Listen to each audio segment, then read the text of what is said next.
Ready to go? Thank you. Good morning. Welcome to the first Committee of Adjustment hearing for the year 2026. In accordance with sections 45 and 53 of the Planning Act 1990 as amended, this meeting of the Committee of Adjustment of the City of Toronto is called to order. My name is Zahir Bryant, and I'll be chairing today's session. Panel members today are Peter Reid, Dino Lombardi, Philip Gauche, and Katie Plaisir. And Secretary-Treasurer today is Nicole Ivanov. We acknowledge the land we are meeting on is the traditional territory of many nations, including the Mississaugas of the Credit, pardon me, the Anishinaabe, the Chippewa, the Haudenosaunee, and the Wendat peoples, and is now home to many diverse First Nations, Inuit, and Métis peoples. We also acknowledge that Toronto is covered by Treaty 13 with the Mississaugas of the Credit. Committee of Adjustment public hearings are now conducted in a hybrid in-person and virtual format. Some applicants and participants will make their submissions in person, and others will participate virtually by electronic means through WebEx. The meetings are also streamed on the Toronto City Planning YouTube channel, and anyone wishing to view the hearing may watch on YouTube.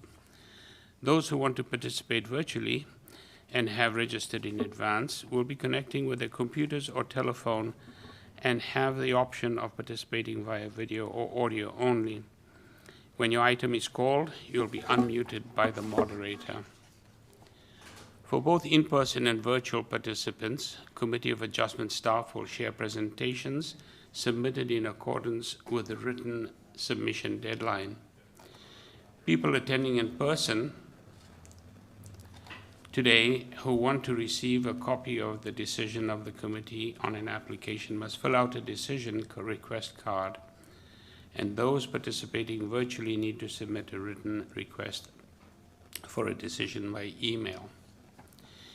If you do not agree with the decision of the committee, you may be able to appeal the decision of the Toronto Local Appeal Body or in some limited circumstances to the Ontario Land Tribunal. However, the provincial government amended the Planning Act and generally removed rights of third parties to appeal Committee of Adjustment decisions.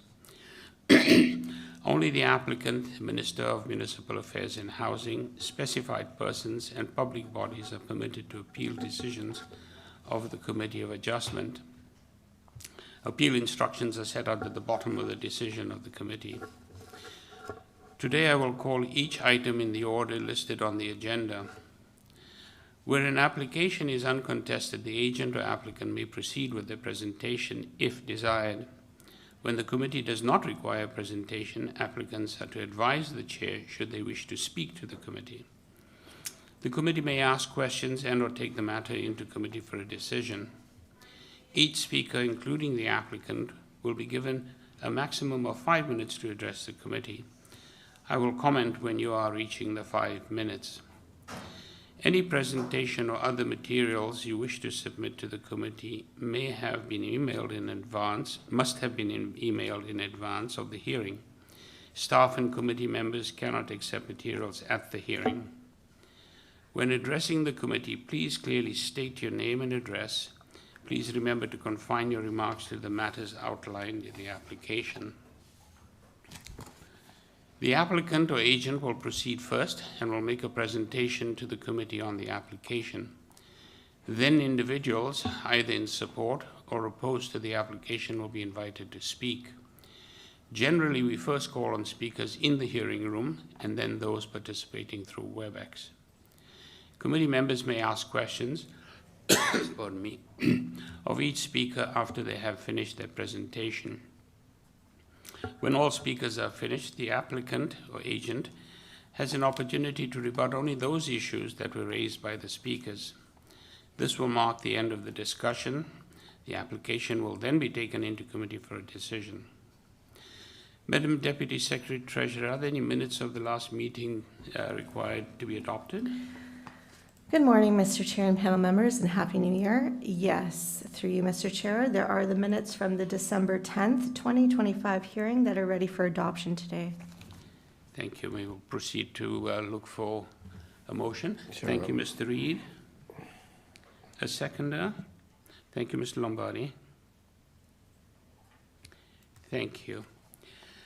Are there any... Through you, Mr. Chair, the sorry. vote. Oh, I forgot to ask for a vote. All those in favor? Thank you. Thank you. Are there any declarations of interest of panel or staff for items in this time slot? None from staff.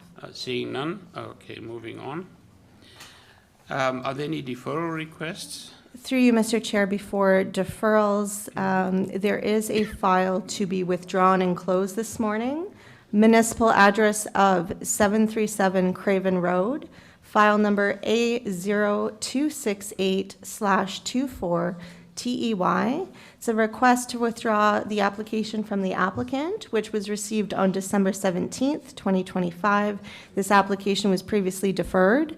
I will need a motion to close this application with the fee not refunded in accordance with the Committee of Adjustment refund policy. Thank you. Do we have somebody to move that motion? Thank you, Mr. Ghosh. A seconder? Thank you, Ms. Plaisir. All those in favor? Thank you. Okay. Now to the deferral request, I take it. And through you, Mr. Chair, secondly, before the deferral request, I will announce that items number 2, 15, and 16 that were scheduled for this morning's agenda, the notices went out with the afternoon 2 p.m. agenda time slot, although they were scheduled online for this 9:30 morning agenda. So therefore, out of fairness, we will have to hold down these items, again, number 2, 15, and 16, and they'll have to be held down to the afternoon agenda. So they will be heard from the 2 p.m. afternoon agenda time. Thank you very much. Mr. Chair, if I can just... Mr. Lombardi? I'm having an issue with my extension. I'm just wondering if we can pause. Certainly.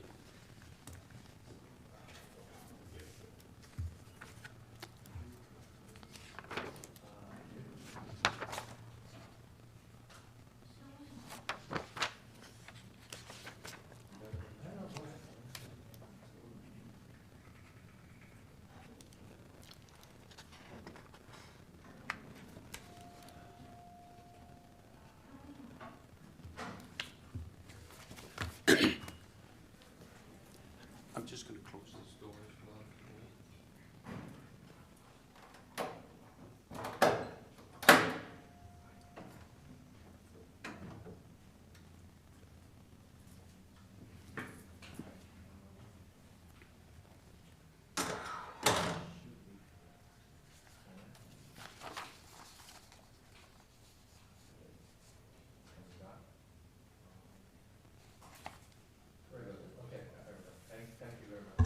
All good? Thank you, Mr. Lombardi. Okay, through the chair, just to recap, so items number 2, address of 125 Western Battery Road. Item number 15, with the address of 75 Sellers Avenue.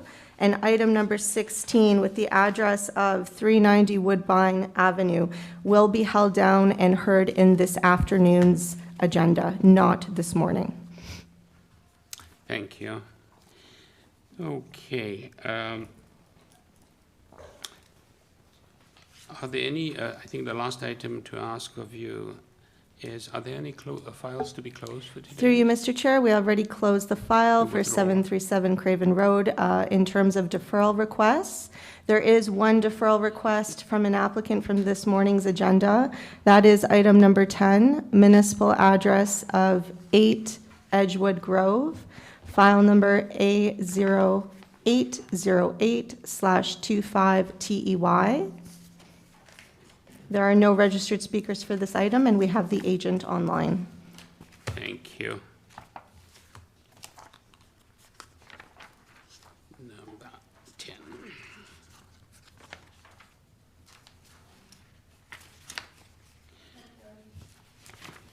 Hector, you've unmuted. Oh, yes. Good morning. Hi, good. Yes, my name is Hector Portalance of HP Design Consultant. We, there are some minor changes that occurred. Sorry, could we get your address as well, please? Oh, the address, And- my address? Sorry? The address in reference is 8 Edgewood Grove. Having a little difficulty hearing. Through you, Mr. Chair, perhaps you can first start by reading this into the record, this item, Thank you. and then we'll hear from the agent. Okay. So item number 10. Item number 10 is 8 Edgewood Grove.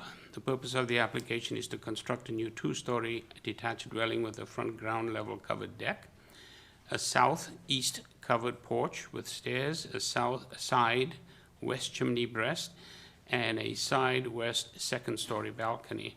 Also to construct a new 1-story detached ancillary building, a 1-car garage abutting Edgewood Gardens. And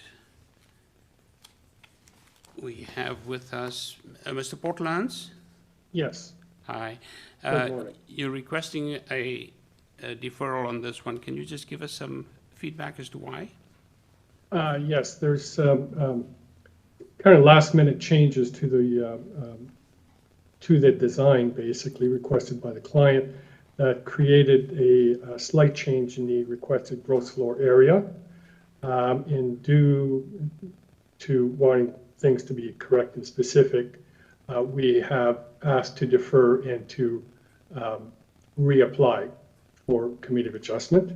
And basically to reschedule. We have submitted the new documentation, but not in time for the letter to go out, et cetera. Great, thank you very much. We don't have anybody in contention, so we'll just take it straight into committee and look for a motion. Mr. Reed? Thanks, Chair. I think this is reasonable, and it will allow the applicant time to identify the new variances and circulate the application. So I move that we defer the application. Thank you. Do we have a seconder? Mr. Lombardi? All those in favor of the deferral? Thank you. You have your deferral, sir. Thank you. Thank you very much. Take care. Any other ones that we have? Oh, but it's in the afternoon, I take it. Okay, good. So I think we're ready to go with number 1. Thank you. Okay.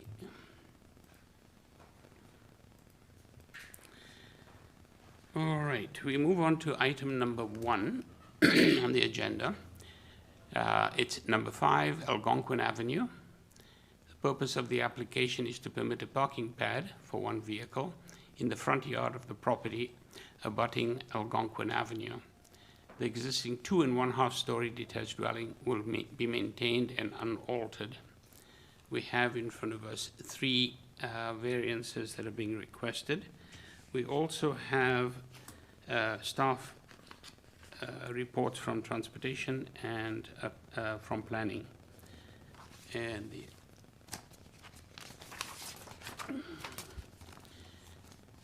do we have the agent online?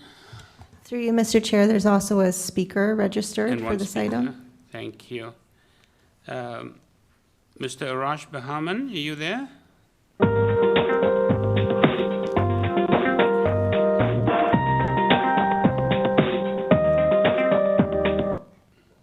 He's in the music studio at the moment.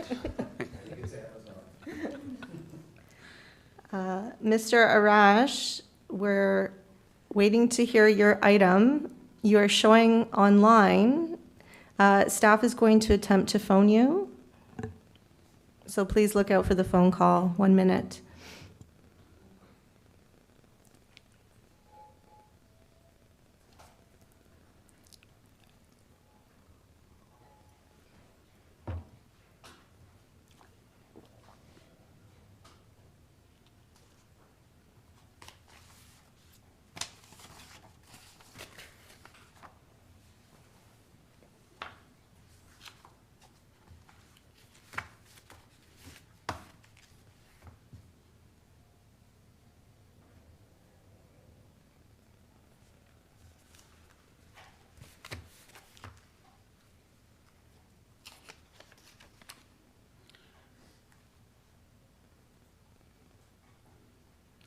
Nicole, perhaps before,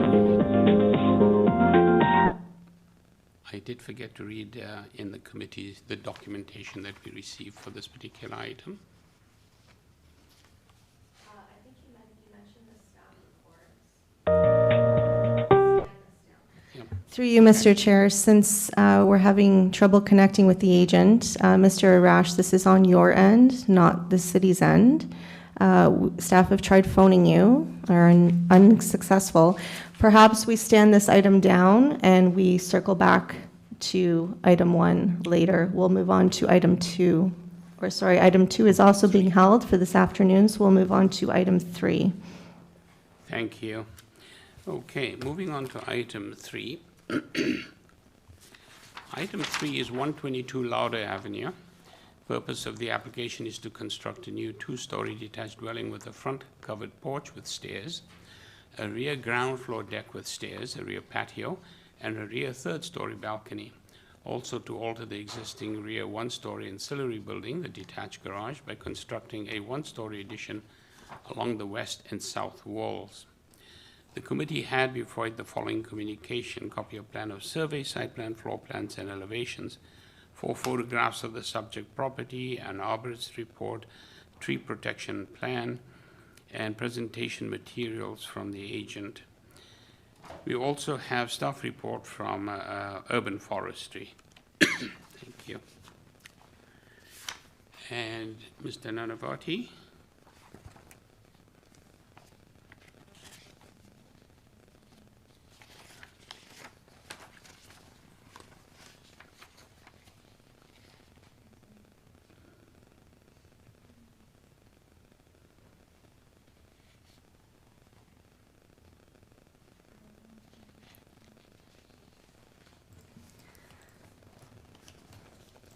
Through the chair, Mr. Nanavati, we're trying to connect with you. We're at your item, number 3.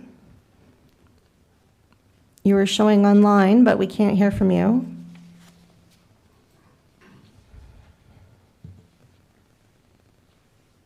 Is he online?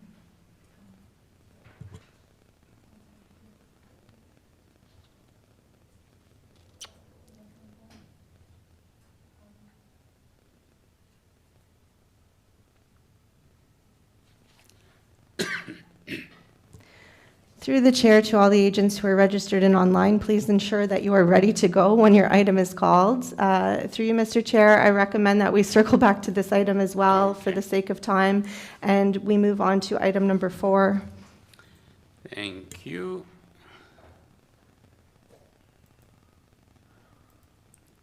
Item number 4. Item number 4 is 126 EVERDEN Road, and the purpose of the application is to alter the existing 1-story detached dwelling by constructing a complete 2nd and 3rd-story addition above the dwelling. Also to construct a rear 2-story addition with a ground level deck and a 3rd-story rooftop deck.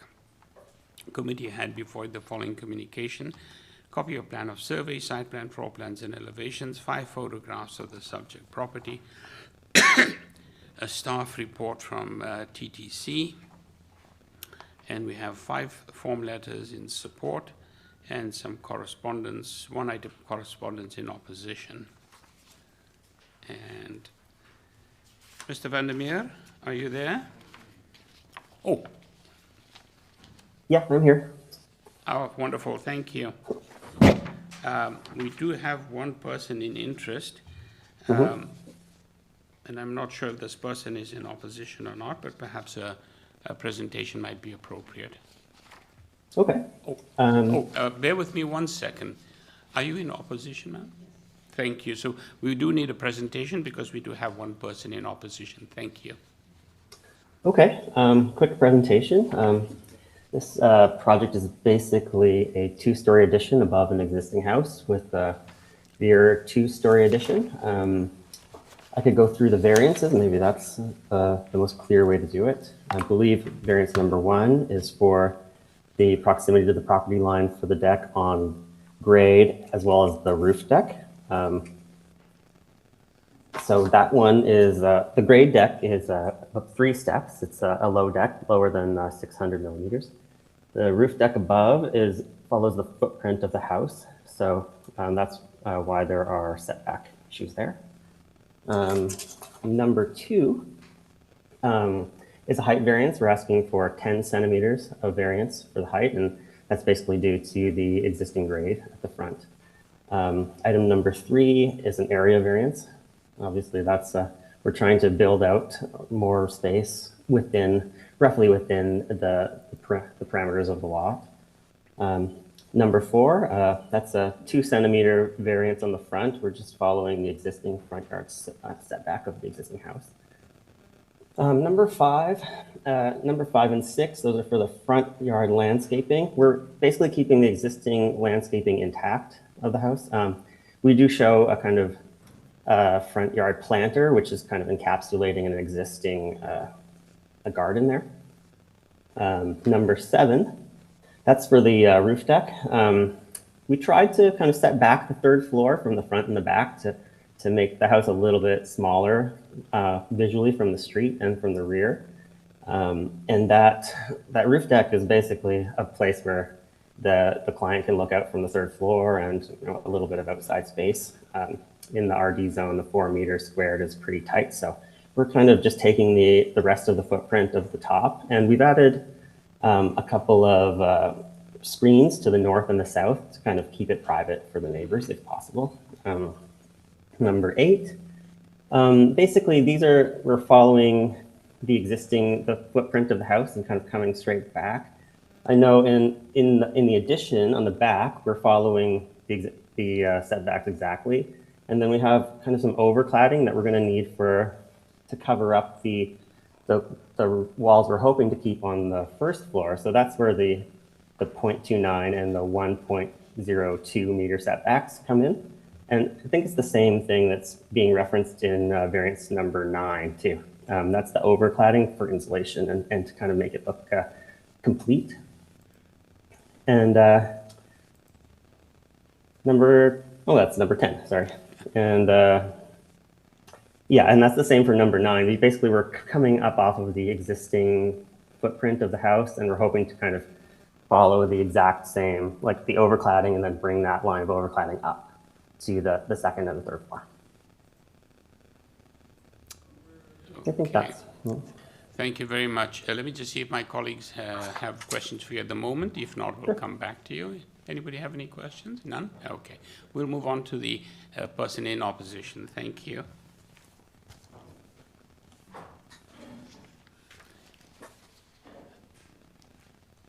Ms. Mandarino, I wonder if you could just state your name and address for the record. Yeah, please. my name's Maria Mandarino, and my address is 39 Gloucester Grove. Okay. And you have 5 minutes to make your Yes. case. Good morning, Mr. Chair and committee members.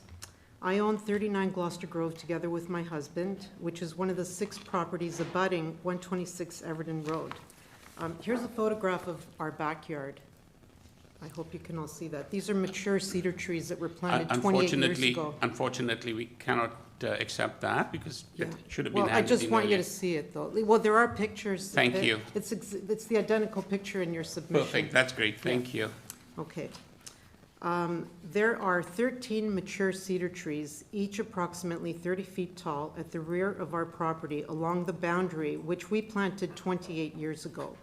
There are numerous species of birds who have made these trees their home, particularly cardinals. Yet, in the applicant's site plan and survey, these trees are labeled simply as a hedge. This is not accurate. These are individual, mature trees, and their classification matters because it directly affects how you, the committee, consider the application. What is particularly confusing is that an identical cedar tree on our neighbor's property is identified as a tree with a drip line. As a matter of fact, my husband planted that tree for our neighbors at the same time that these trees were planted. Yet the tree next door is a tree and I have a hedge. We all know what a hedge is. The proposed rear addition's basement foundation will result in excavation occurring less than 13 inches from our common property line. Excavating this close will disturb the structural root zones of our trees. replacing trees of this size would cost between $1,500 to $5,000 per tree, up to $65,000 in total. And even then, replacement trees cannot replicate decades of growth. They will never be replaced in our lifetime. City policy is clear on this issue. A recent report from the Chief Planner and Urban Forestry emphasizes that while new housing is needed, it must not come at the expense of the existing tree canopy. The report will be considered by the Planning and Housing Committee on January 22nd, next week.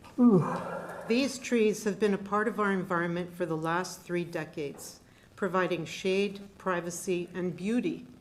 Without considerable efforts made to preserve these healthy trees, this application fails the tests under the Planning Act and the official plan, and the committee should not approve the development as proposed. We therefore recommend that this application be deferred and request the applicant to, 1, submit a revised proposal that will not jeopardize the health of our trees and build the rear addition further away from the side lot line. 2, submit a construction management plan illustrating how they plan to excavate their basement to preserve the rooting system and prevent injury to our trees. 3, provide full compensation and bear all responsibility and costs associated with the removal of the existing mature trees if they are injured, and the planting of replacement mature trees of similar species, size, and quality in the same location. The application must be amended by moving the addition further away from our property line for our trees to survive. Thank you for your time and for considering our concerns, and I'm happy to respond to any questions. Thank you, Ms. Mandarino. Let me just see if my colleagues have any questions for you at this point. Sure. Any questions, folks? None? Okay, thank you. We'll have the agent respond to your concerns. Thank Okay. you. Okay. Oh, are you listed as well? I'm sorry.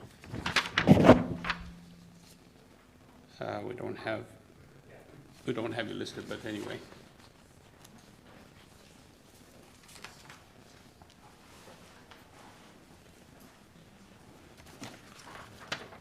Would you like to come up to the seat, please, and state your name and address again, please? Thank you. Yeah.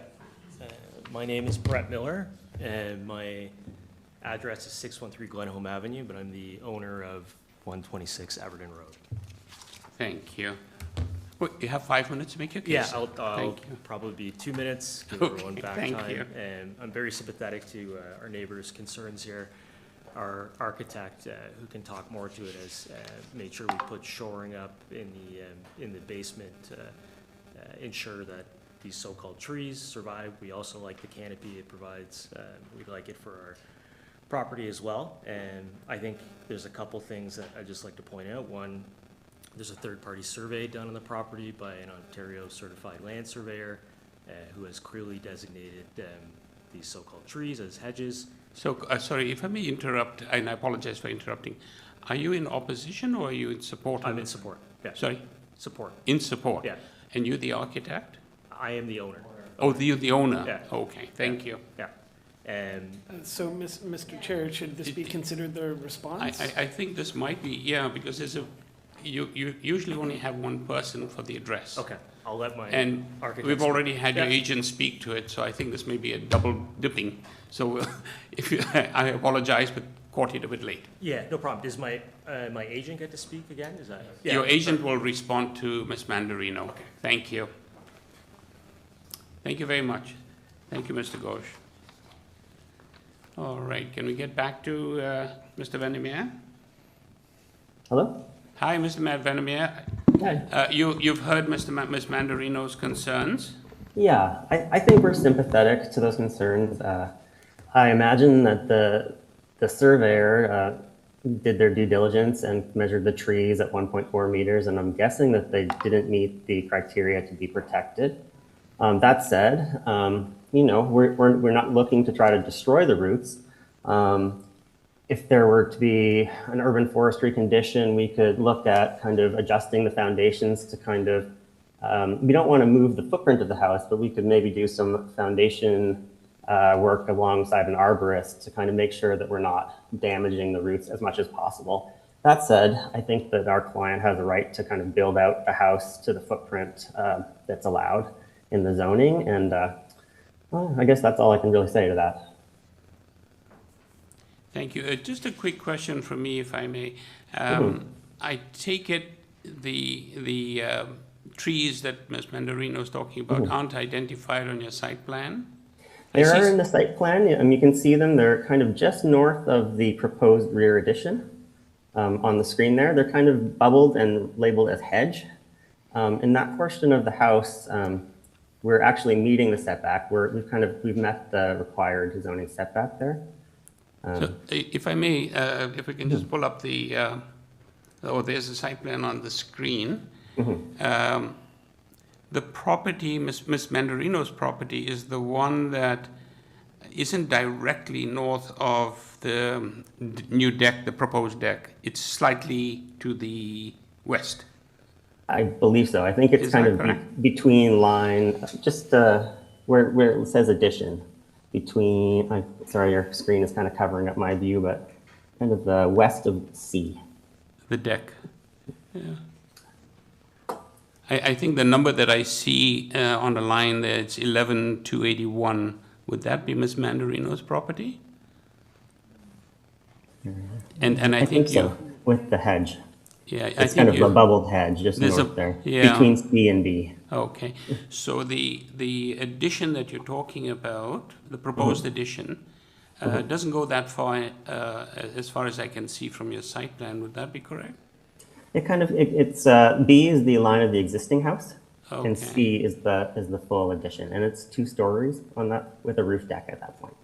Okay, thank you. Let me just see if any of my colleagues have any other questions for you, Mr. Lombardi, and then Mr. Ghosh. Thank you, Mr. Chair. Through you to the deputant. I noticed that in the materials on the Community of Adjustment website, the applicant has submitted a tree protection bylaw declaration. Is that correct?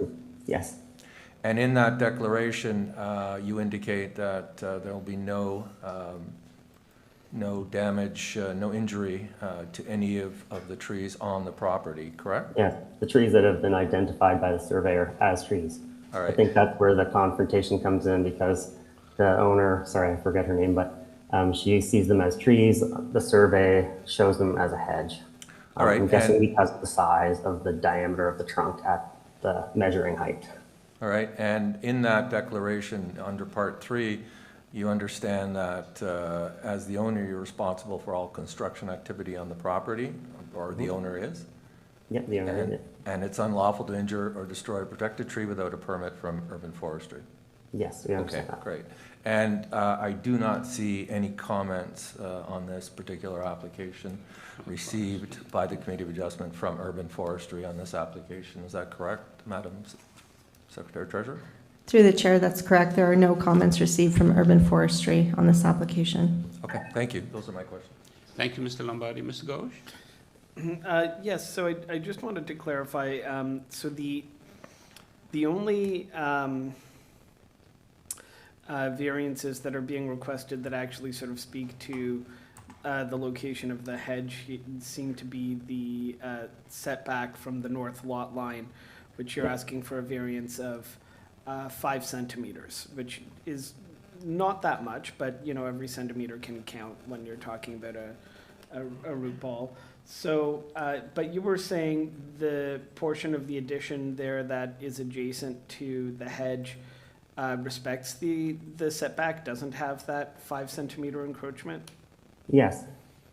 Can you hear me right now? Sorry. Yes, I can. So what? Yeah. So what See, portion? the portion there of the addition respects, doesn't have the 5 centimeter overlap. The 5 centimeter overlap is just at the existing house, which is the hatched portion. Okay, so just the existing house, but the addition respects the yeah, the at the rear addition does. Yeah. Okay, great, thanks. And you're aware of the TTC conditions and have no issue with those?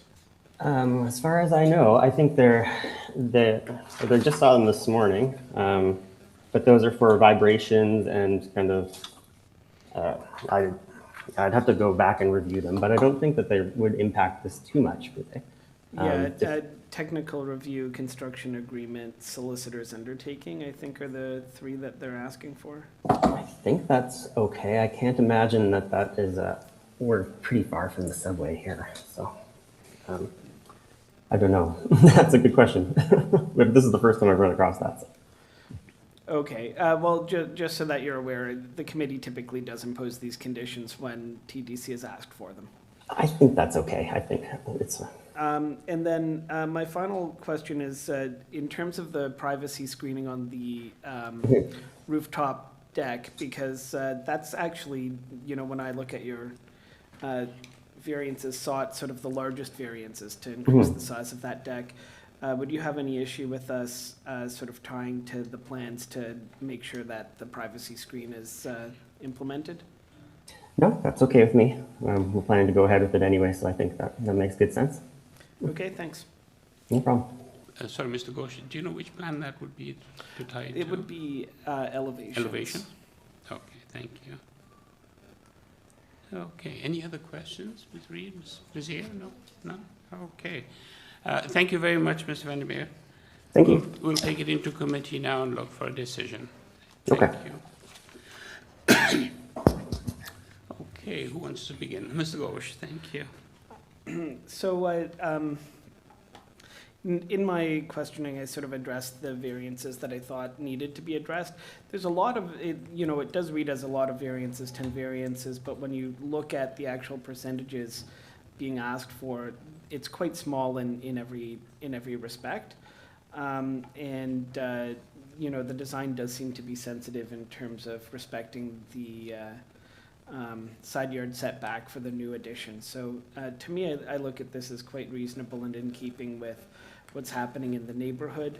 I do take note of the neighbors' concern and think that they're valid concerns, and I think my colleague, Mr. Lombardi, made a good point in his questioning that urban forestry is here to look out for trees, and if you believe that your hedge are trees, maybe contact urban forestry to discuss that with them, because regardless of our decision, they need a permit from urban forestry to do anything that would damage a tree, regardless of what we decide.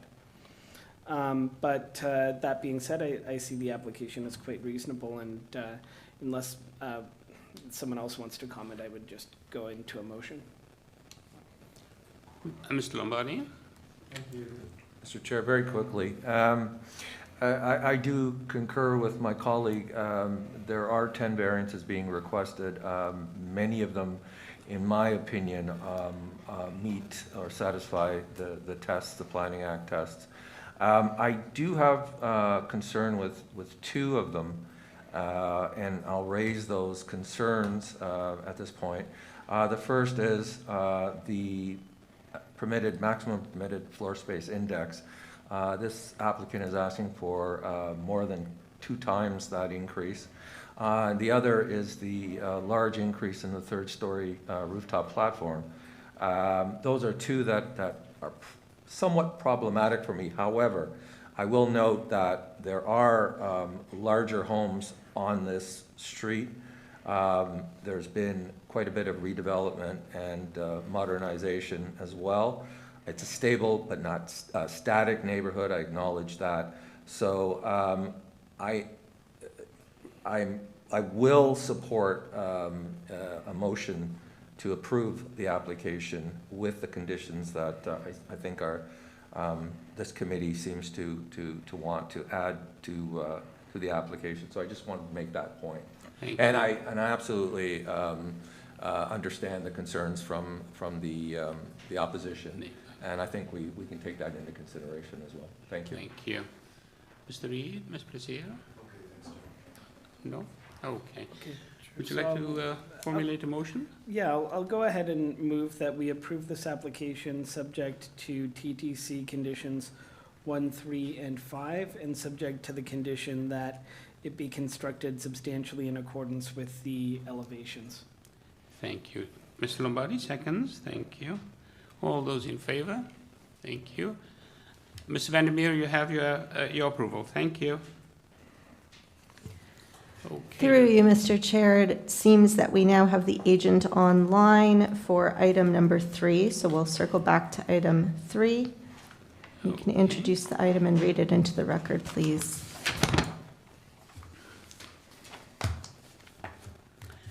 Okay, item number 3 is...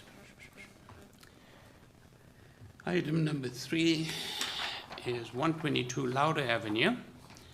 And I'll just read this into the record again.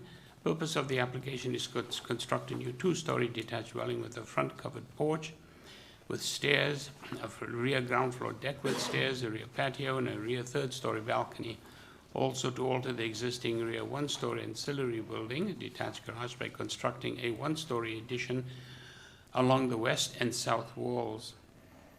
The committee had before it the following communication: copy of plan of survey, site plan, floor plans and elevations, 4 photographs of the subject property, arborist report, tree protection plan, presentation materials from the agent, and we also have a staff report from Urban Forestry.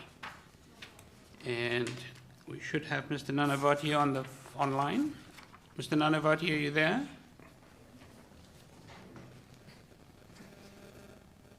Can you hear me? Yes, we can. Thank you very much. Mr. Thank you. Thank you for unmuting me. I'm sorry about that. I think you had music and it seemed okay. You know, Thanks. so that was fine. Thank you. Welcome back. Let me just see. We don't have anybody in opposition. We have somebody in... To you, Mr. Chair, we don't have owner, no opposition. No. So we don't really need a presentation from that perspective, but let me just see if my colleagues have any need for a presentation or have questions. Mr. Lombardi? Thank you, Mr. Chair, through you. Just a quick question. So the application includes alteration of the existing rear 1-story ancillary building, which is a detached garage, by constructing the 1-story addition along the west and south side. Just question, what is the purpose of that 1-story addition? No, actually, it's already it's 2-story over there. There's an attic over there which is being used, and we are not increasing the height of the building at all. So you're answering the question that 1-story addition along the west and south walls will be, you said an attic? I'm sorry. Yeah, it's a usable attic currently, and what we are proposing is the same thing. Okay, thank you. Thank you. Any other questions? None? Okay. Well, Mr. Nanavati, I think this one's, there are 5 variances, and from my perspective, I think they're all reasonable. I would like to perhaps tie it to the site plan, a 1.01, just to tie it so that we can have the softscape as indicated on the site plan. Would that be okay? Yes, absolutely. Thank you. What we've done is we've increased the softscape anyways over there, and that's why we've not pushed the building behind to give it a lot of softscape. Excellent. Thank you very much. Thank you. We'll take it into committee now and come forth with a decision for you. Mr. Lombardi, thank you. Thank you, Mr. Chair. I agree with you. I can support this, the approval of the application and the granting of the 5 variances being requested. I think the proposal fits the character of the neighborhood. It's modest redevelopment of the site, and I think it satisfies the 4 tests in the Planning Act. It's, I think it meets the general intent and purpose of the official plan and the zoning bylaw. I think it's also desirable for the appropriate use of the land, and I do believe the variances are minor in nature.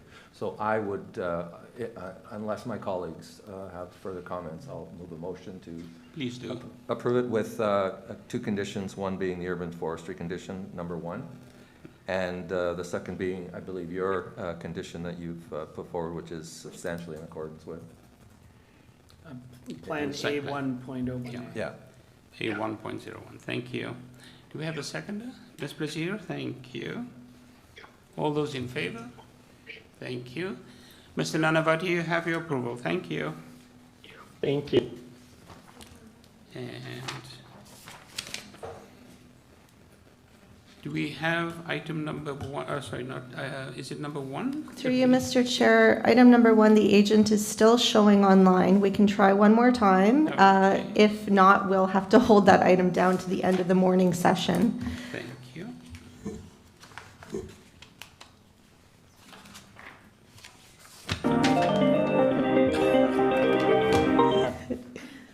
That's our elevator music through you, Mr. Chair. Agent is not online, apparently, for item 1. So, agent, if you are listening, we are going to hold your item down to the end of the morning session. So, please ensure that you are logged on, ready to go. Thank you. So, through you, Mr. Chair, we can proceed to item 5. Thank you very much. At least the music wasn't too bad. Thank you. Moving on to item number 5.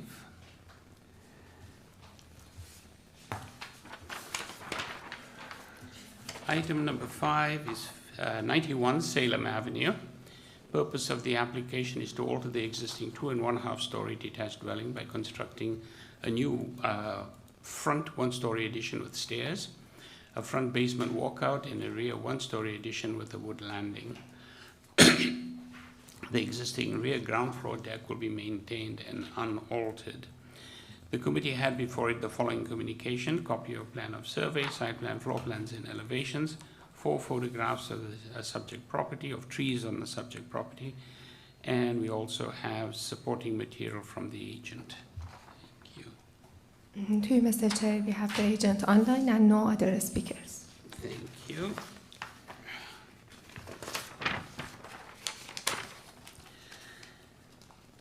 Thank you. Mr. Monteleone, are you there? Yes, hello. Hi, good morning. I don't want to rush it. Good morning. Let me just see. We don't have anybody in opposition, so we don't need a presentation from that perspective. Let me see if my colleagues have any questions for you or would like a presentation. None? Okay. None? Oh, okay. I don't see any. I do have one question. You've got a rooftop, rear rooftop deck. Is there privacy screening on the north and south sides on the 3rd floor?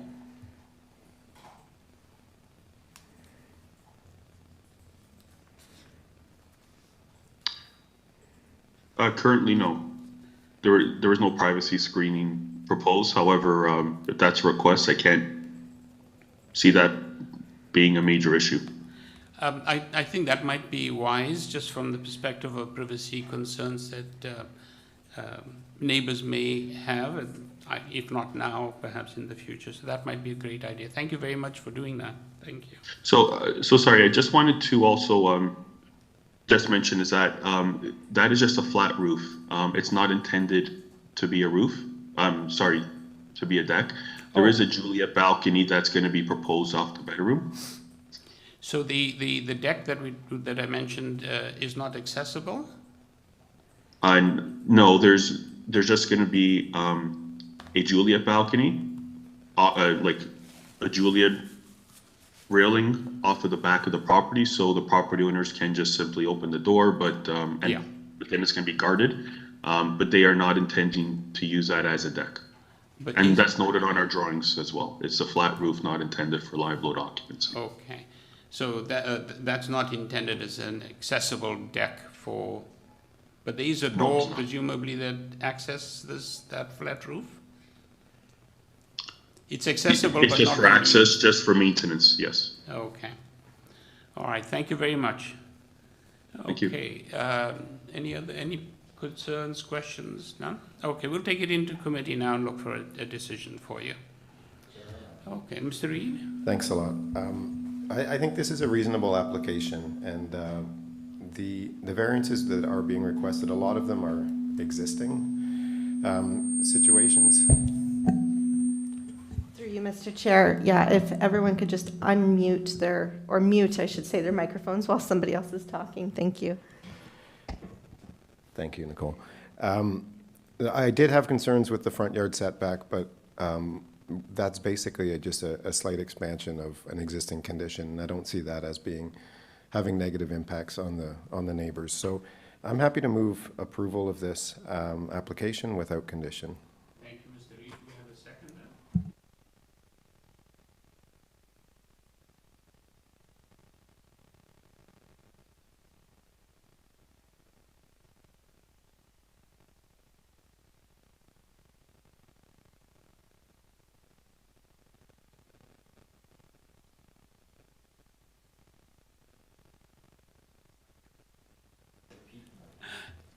Yeah.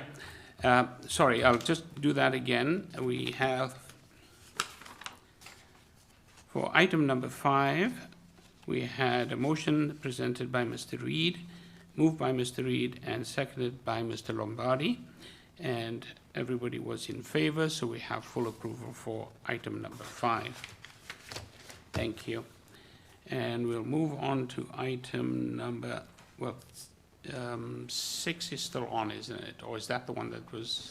Through you, Mr. Chair, we can proceed with item 6. We do have item 6. speakers in opposition in person, one in person, one online. Okay, item number 6. Item number 6 is 100A FURNIVAL Road. The purpose of the application is to alter the existing 3-story detached dwelling. Basement level is considered the first level by constructing a front 3-story addition with a rear covered front porch and stairs. Committee had before it copy of plan of survey, site plan, floor plans and elevations, 20 photographs of the subject property, covering letter from the agent, staff report from Urban Forestry, and we also have correspondence in opposition from 95 Furnival and 100 Furnival Road. Okay. To you, Mr. Chair, we have the agent online and 3 registered speakers, 2 online and 1 here in person. Thank you. Mr. Gu, are you there? Jun Gu, are you there?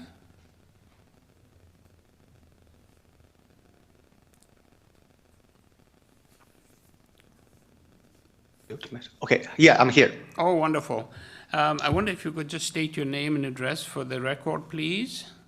Yeah, hi, good morning, Chair and members of the committee. My name is Jun Gu. Address is 2152 Grosvenor Street in Oakville. Thank you. We will need a presentation as we have 2 folks in opposition. Okay. You have 5 minutes, so when you're ready.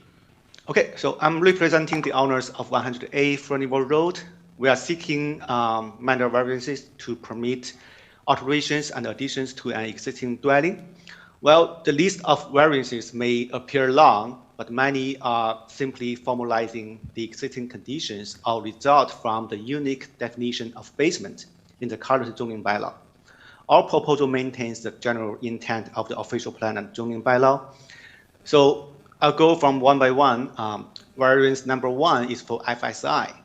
We are requesting 0.91, where 0.6 is permitted. However, the major reason of the FSI variances is not the proposed addition, but rather the technical definition of the basement. The existing lowest level was called basement on the original builder's drawing. It also meets the definition of basement in the Ontario Building Code. Typically, it is not included in the GFA calculation. However, as per the current zoning bylaw, this level cannot be considered as a basement due to its midpoint higher than the established grade. So therefore, the basement of this building must be included in the FSI calculation, which differs from standard industry practice and the building code. And again, this is the existing condition. Please also note that the existing FSI of the house is already 0.76, which is more than the permitted. So if the basement is excluded, our proposed FSI is only 0.637, just 11 square meters over the limit. This increase is dedicated to essential livability. So currently, this 4-bedroom house has only 1 bedroom on the 2nd floor. We are adding an in-suite and a secondary bedroom to bring the home up to a modern, functional standard for a family. Similarly, for variance number 10, the building length, it is 18.08 meters. This is only triggered at the basement level. The main floor length is actually 16.41 meter, well within the 70-meter limit. Variance number 2, 3, 4, and 8 are for setbacks. So regarding the front yard setback, we propose 4.45 meters. This is not an arbitrary number. It aligns exactly with the neighbor at 102 FURNIVAL Road. This ensures a consistent streetscape and maintains the visual character of the block. For the side yard, the eaves and projections, we are requesting to maintain a 0.61 west side setback. This simply aligns with the existing walls and footprint. By utilizing the existing building line, we minimize impact on neighbors and avoid an awkward jog in the building's foundation.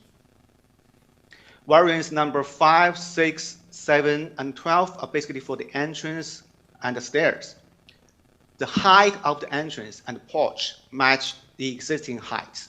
We are not raising the house. We are maintaining the established grade to avoid a multi-level entrance. And because we are maintaining this height, the front stairs must be longer to meet modern building code requirements for deeper tracks. This is why they sit 0.5 meters from the front lot line instead of 0.6 meters. The stairs are also slightly wider at the top to provide a safe, functional landing. For variance number 9 and the number 11, they are for landscaping and garage in the front. The front yard currently has 0 soft landscaping. Our proposal simply maintains this existing condition. And for the garage entrance, this variance relates to an addition to the existing garage. We are working with the established grade and driveway slope that have existed for decades. So in summary, the majority of these variances seek to formalize the existing conditions, align new construction with established neighborhood setbacks, and facilitate minor additions that significantly improve the function and livability of the home. We believe these variances are minor and meet the general intent and purpose of the official plan and the zoning bylaw. Thank you. Thank you very much. Let me just see if my colleagues have any questions for you at this point. If not, we'll move on to the folks in opposition. Yeah, we can move on. All right. Let's move on to folks in opposition. We have Mr. Danny Andenoff in-house. So, Mr. Andenoff, we'll have you first.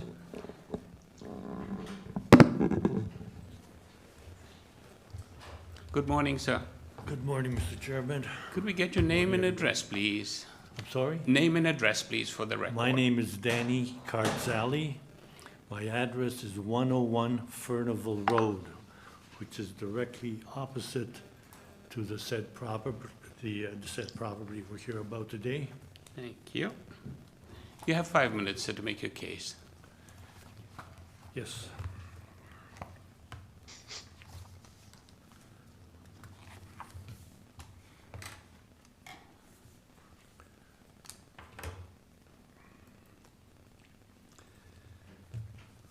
Okay, I made some notes after studying the drawings, and I've kind of put them in a statement here, which I'll read out. The proposed addition to an existing building, in this case, number 100A Furnival Avenue, already has some zoning bylaws deficiencies.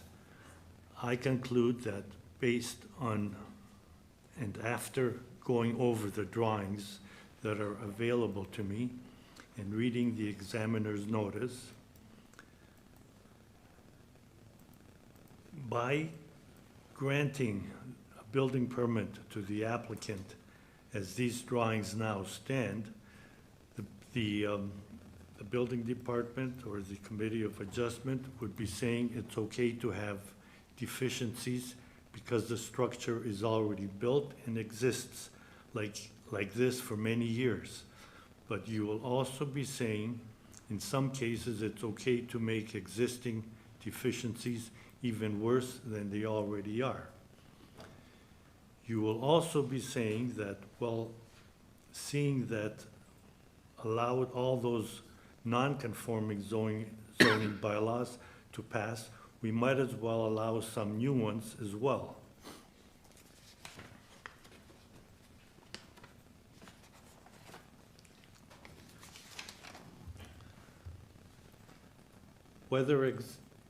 Whether existing or new, there are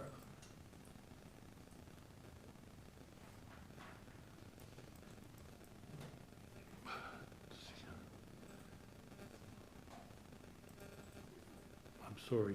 It's okay, it's okay. There are, according to the examiner's notice, 12 city zoning bylaws that this project does not pass on. Yes, some are minor, and yes, in my opinion, some are not. Now, I do have the drawings, and there are some that are most important, I think. And I will perhaps go through them.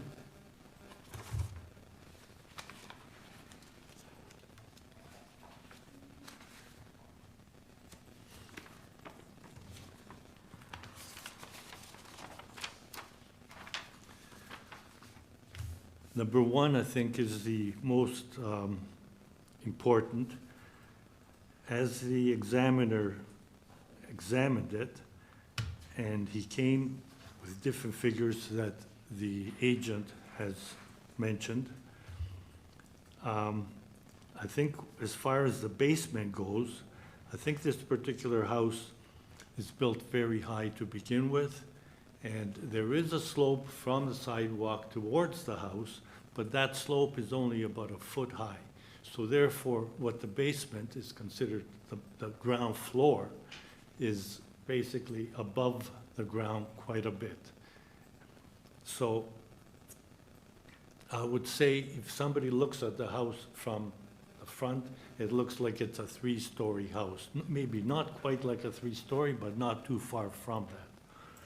So if the examiner looked at it that way, then, and he counted the basement as livable space, which has been a livable space because up to about 3 months ago, people lived in there and they occupied the basement.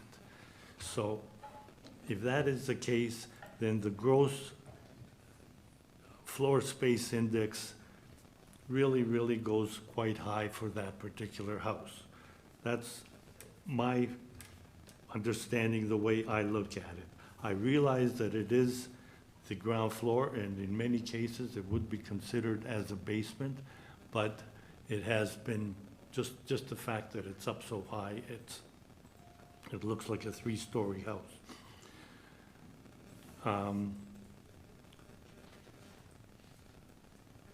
The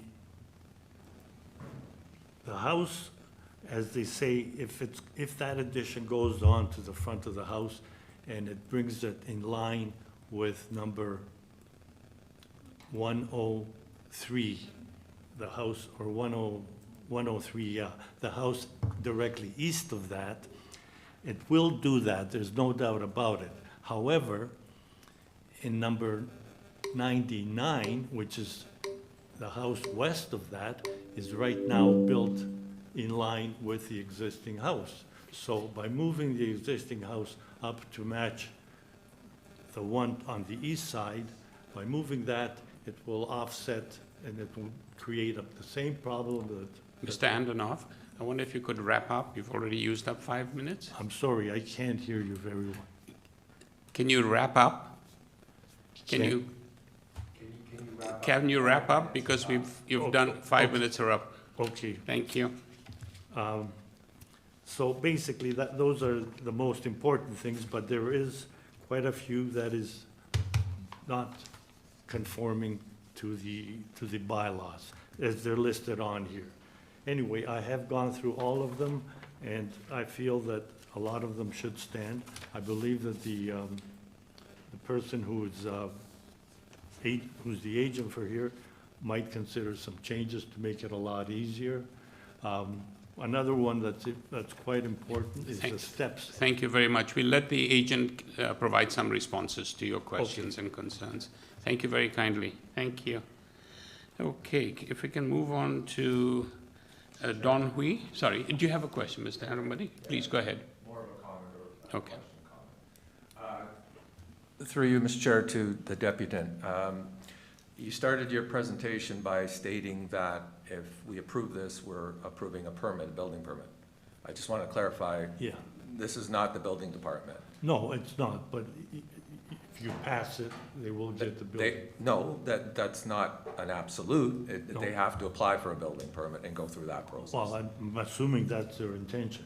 Well, yes, but I just want you to know that. Okay, all right, I understand. He's not, the applicant is not getting a building permit if we approve this application today. No, I understand. Okay.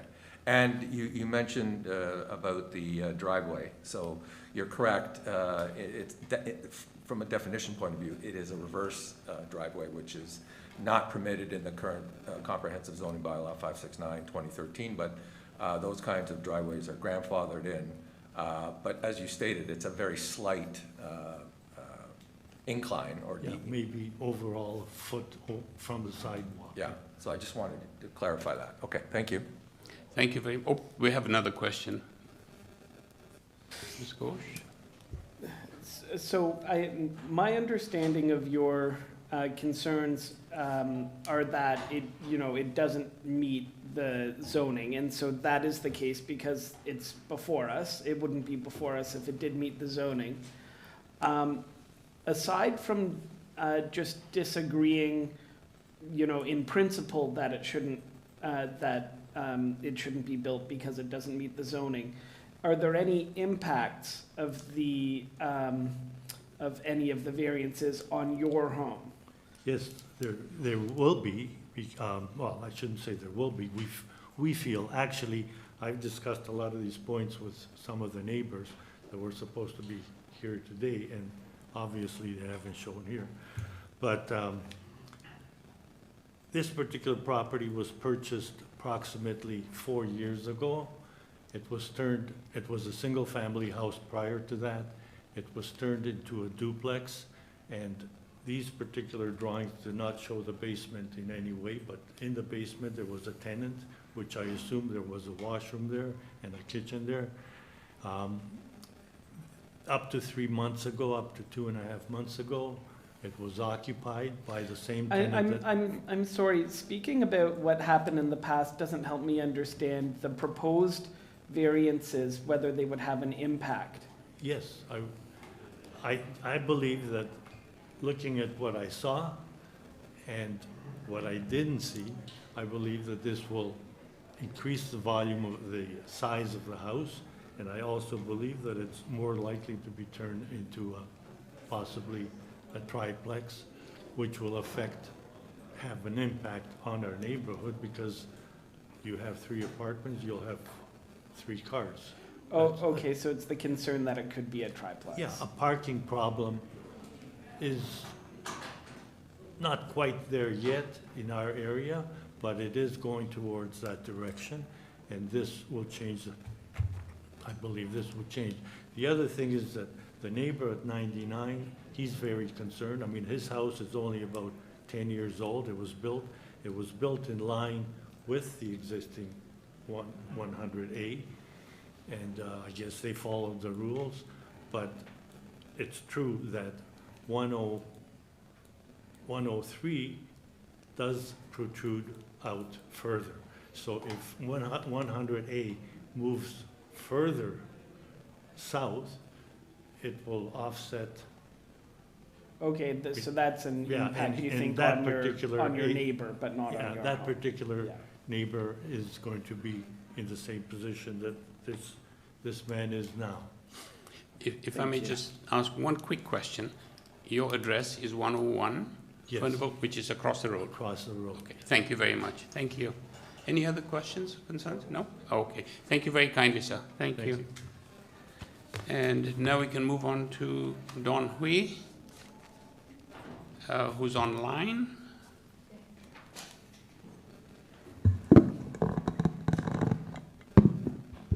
Danny, you've unmuted. Thank you. My name is Danny Andanoff. Sorry. Actually, the previous Danny was a different Danny. Okay, so your address is? Okay, my address is 100 Furnival Road, directly west of 100A. And the other Danny, are they from the same address? No, different addresses. The other Danny lives across the street. Okay. All Okay. right. Thank you. Sorry about the Thank you. There's It's a bit some of confusion there. Yeah, no problem. Please go ahead. And I submitted the letter of objection 1 that was posted. We have lived at 100 Furnival Road, next door to 100A, since 2003. We purchased our house from a builder that followed city code with regards to floor space index and front yard setback. 100A Furnival Road was built in the 70s, and at the time it also followed city code regard to floor space index and front yard setback. This sizable addition exceeds the permitted floor space index by over 50% and exceeds the maximum building length by 1.08 meters. It achieves these significant overages by extending out in front of the remaining house on the street. This proposal is not minor and will have significant impact on the character of the neighborhood. It is not consistent with the appropriate development along Furnival Avenue or Furnival Road and is not consistent with the intent of the zoning to maintain a consistent street frontage. All the houses from 100A Furnival to Squires to the west have followed the same front yard setback. To the east, only 102 and 104 have shorter front yard setbacks built prior to city code. During our time of living here, there's been 4 new houses built between our house and Squires, and they have also followed the same setback code. It is also concerning that the proposal includes 0 soft landscaping. While the existing property has 0 soft landscaping, recent developments such as 88 and 90 Furnival have managed to introduce some soft landscaping. My own property has soft landscaping. I'm also concerned with the eaves protruding because there's been a history of dripping and the water flows towards my house. Finally, the slope will need to change in order to accommodate entrance to the garage. So the slope will end up being much steeper at a shorter incline. That's all I have. Okay, bear with me a second. Let me just see if my colleagues have any questions for you. None? Okay. Thank you very much. So we'll move on and have the agent provide some feedback. Oh, one more speaker. Thank you. Next speaker is this now Don Hui? Don, you've unmuted. Thank you. Yes. Hi, can you hear me? Hi, good morning, Mr. Hui. Please go ahead. Good morning. My name is Don Hui. I live at 102 Furnival Road. And I am opposed to this area request. As outlined in the application submission, the existing building contains several features that do not comply with the zoning bylaw requirements, including but not limited to the floor space index, side yard setbacks, pedestrian entrance, front yard landscaping, etc. It gives a good indication that the building was granted a variance in the past. I believe that any future improvements should be made in accordance with the current zoning bylaw, rather than deviating further from the zoning requirements. I have 2 major concerns with this proposed addition. Number 1, floor space index. In order to maintain consistency with the current zoning bylaw, it is essential that the floor space index calculation for the proposed addition adheres strictly to the definition outlined in the bylaw. thereby preventing the establishment of a conflicting precedent. The requested variance for the proposed addition are significant, with the floor space index increasing from 0.6 to 0.91, a 50% increase over the 0.6 limit set by the current zoning bylaw. Additionally, the building's length would exceed the maximum allowed length by 1.08 meters. Approving those variants would undermine the current standards, change the characters of the neighborhood, and creating a precedent for future developments. This outcome would contradict the purpose of the zoning bylaw. Number two, the proposed front yard setback exemption to align with 102 Furnival Road. The property at 102 Furnival Road is classified as a legal non-conforming use, meaning it was permitted under the old zoning bylaw, but not under the current one. If the proposed addition is aligned with 102 Furnival Road, it would set a precedent that contradicts the current zoning bylaw, undermining its intent by allowing a non-conforming property to dictate frontage alignment for future development. This will alter the neighborhood's characters in an undesirable way. For those reasons, I hope the committee will not approve the request variance. Thank you. Thank you. Let me just see if my colleagues have any questions for you. None? Okay, seeing none, thank you very much. We'll, hopefully the agent will provide some feedback. Thank you. Any others? Thank you. No, that's it? Okay. So let's go back to Mr. Gu. Are you there? Jun Gu, are you there? Yes, I'm here. Hi. You've heard all the comments that were presented. I wonder if you might use your 5 minutes to provide some feedback.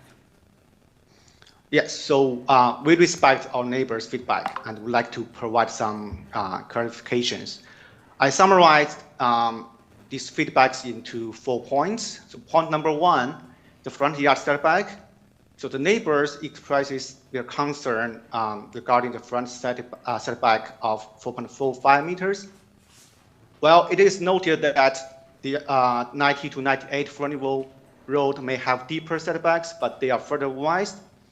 And also from the Google Maps, it looks like 98 and 96, their roof line basically lined up with 102 Furnival Road. And also when we look at the immediate context, by aligning with 102 Furnival, we are maintaining a consistent straight edge with our immediate easterly neighbor.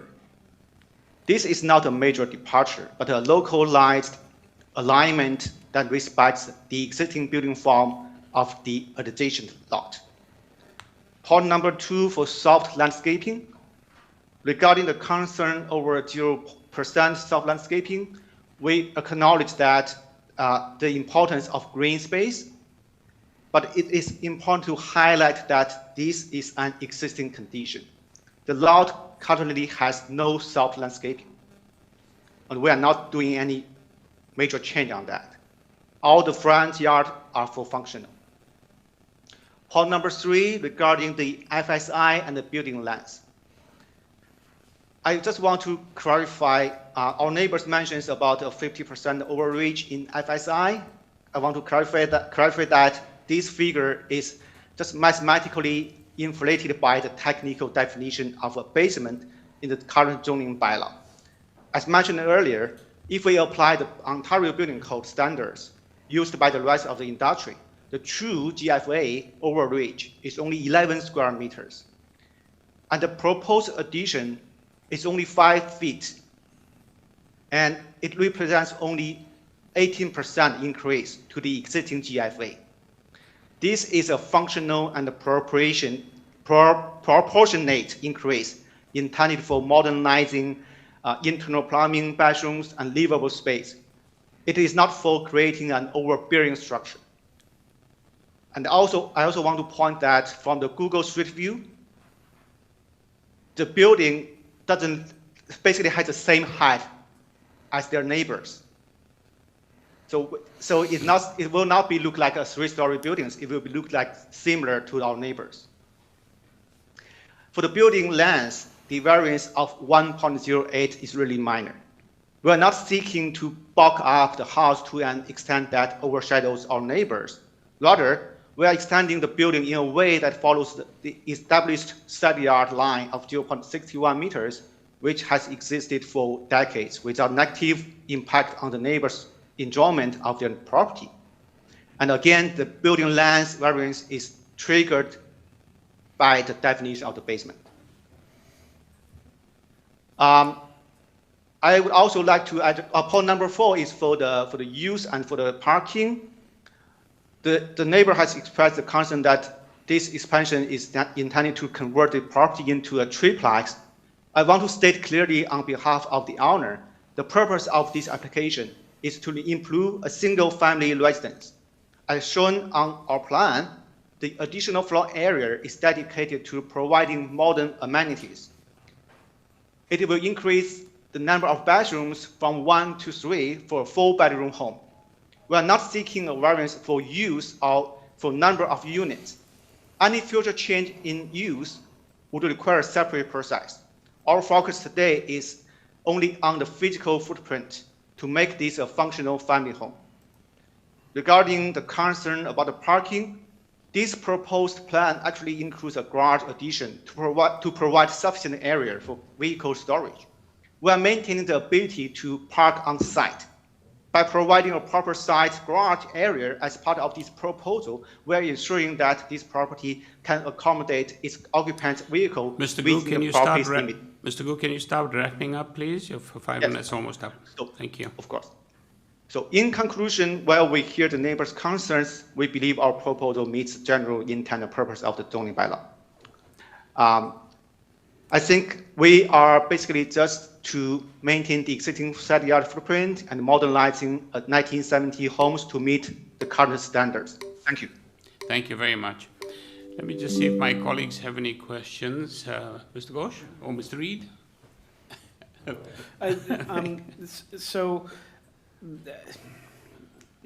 Depending on the circumstance, sometimes I can't speak for the committee as a whole, but sometimes I have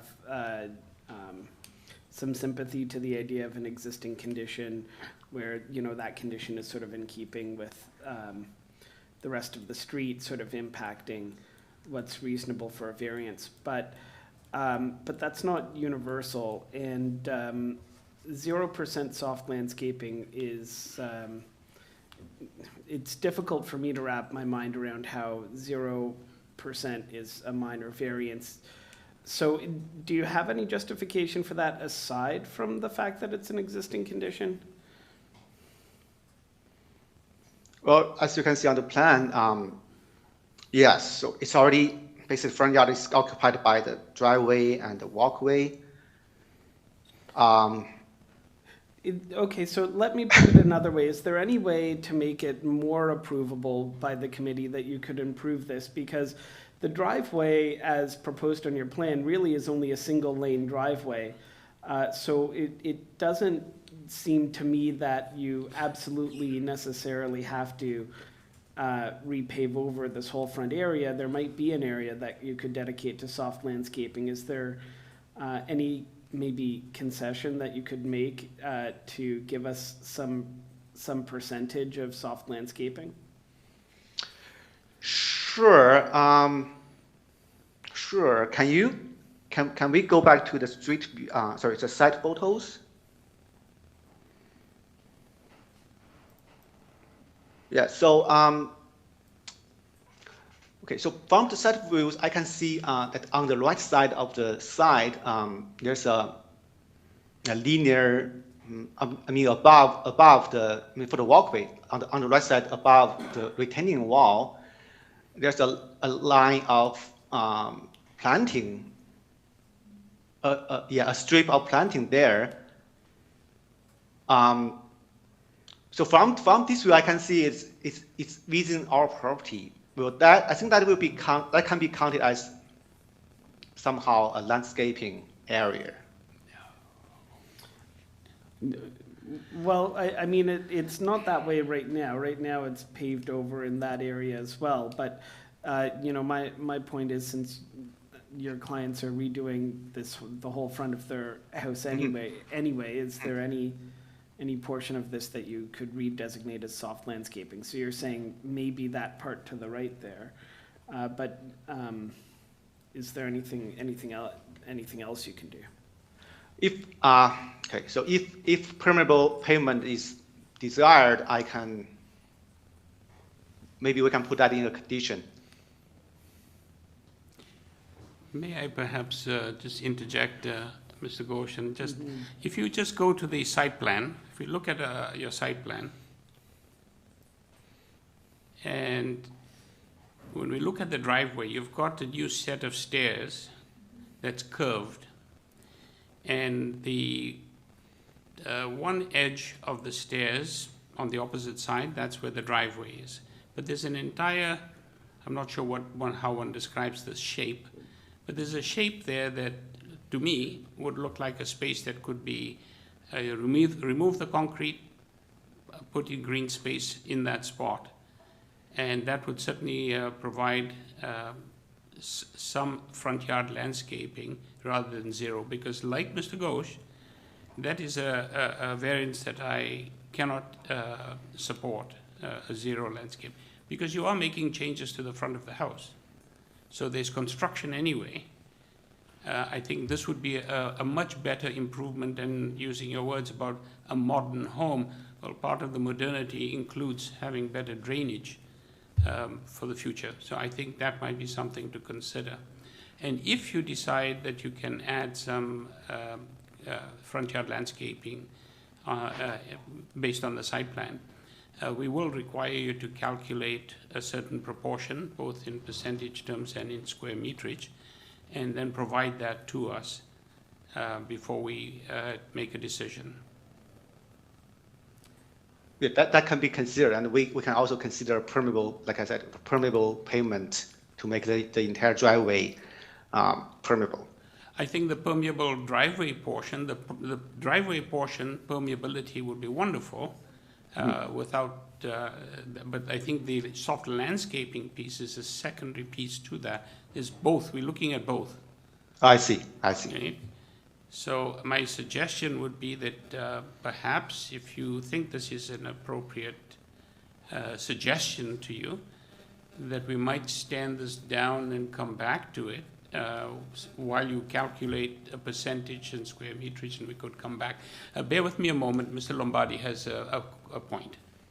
Thank you, Mr. Chair. Yeah, I agree with you. I'm looking at the site plan as you were, and where the curved stairs are, there is a, I will call it an arch on the stair, and then there's a small area that we're not sure what that's used for, but that could certainly be incorporated as soft landscaping.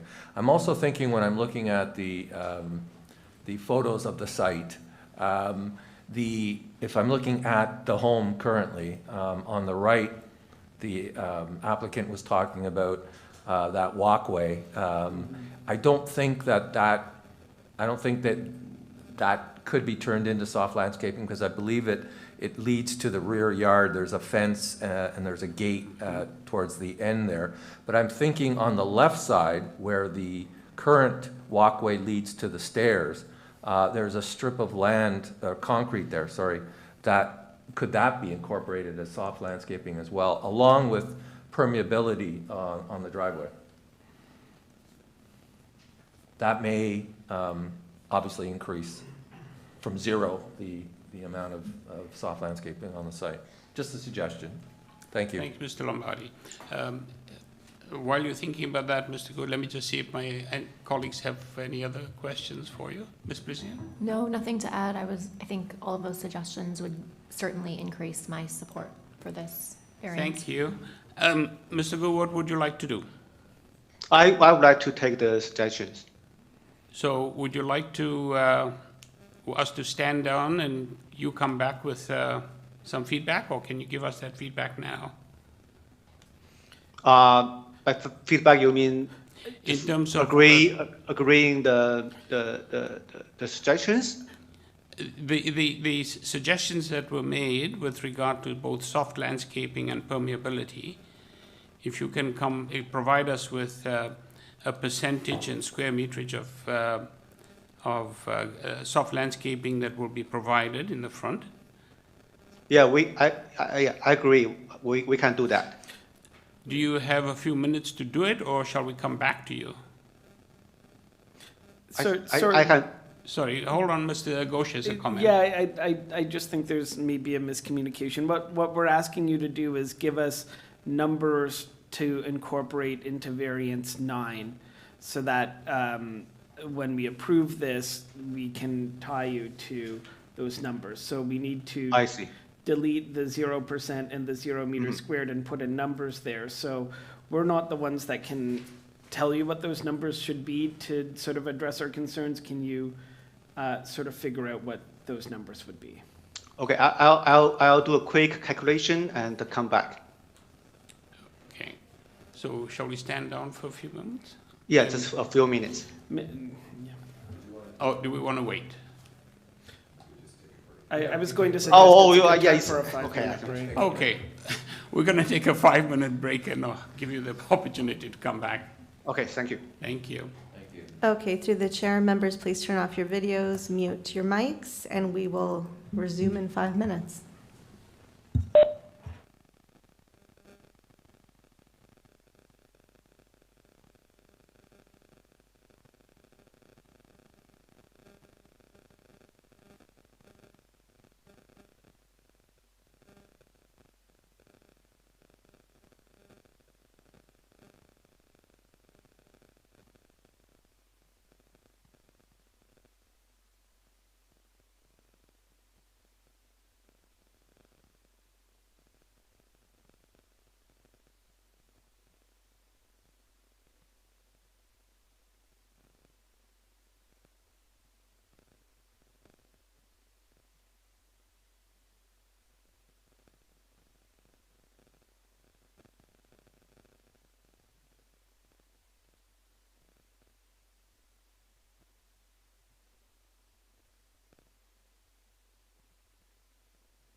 Okay. Ms. Gu, are you there?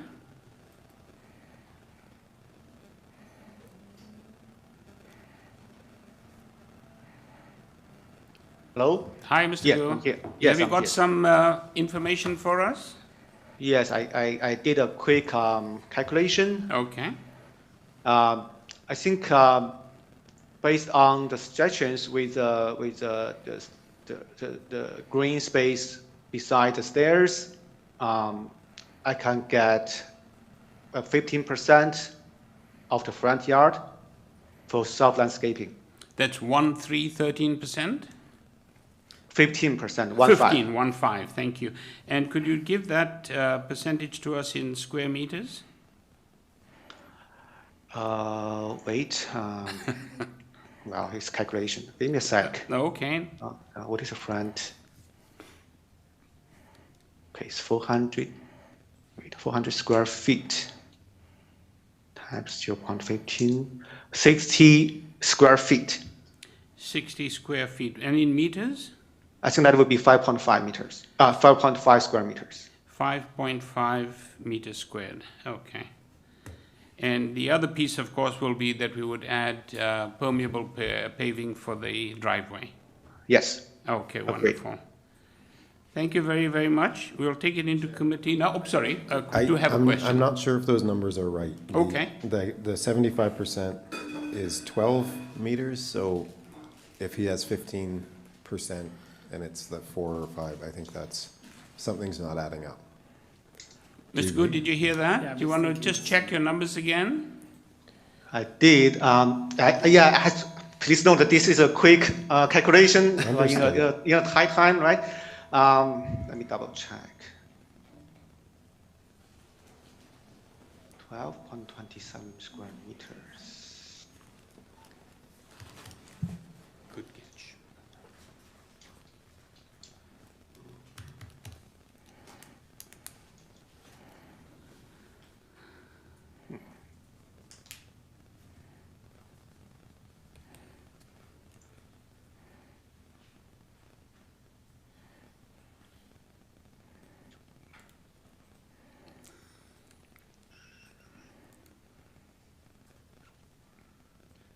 I think that 12.27 may not be correct because the front yard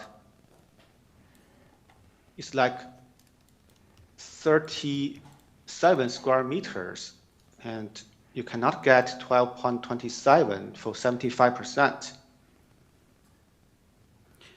So you're saying that the information in the variance itself is incorrect? It appears like that.